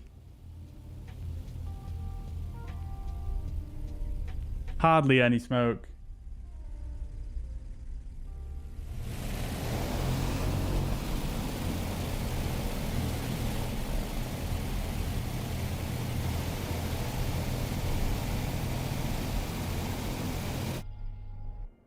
Right then, guys. That's going to be it then from me for today. That's where I'm going to leave it. Once again, guys, if you want to join the virtual airline when it launches, go to that website there and sign up, and you'll be able to join the Fuzz Air virtual airline when it launches, inevitably within the next couple of weeks. Thank you very much, guys, for watching. I hope you have a fantastic Tuesday evening. I'll catch you again tomorrow for another stream where we're going to be flying into Flight Amper at Athens as part of a event on VATSIM in Greece. So it should be really, really cool. Flying out of Sofia, which we've never done before on stream. Right, guys. Well, thank you so much. I hope you enjoyed that. It was quite interesting. I'm definitely out of practice with that plane, but yeah, I mean, I think it's something you've got to fly quite regularly to be quite fluent with it, I guess. But anyway, I hope you enjoyed. Thank you very much once again. Bye for now.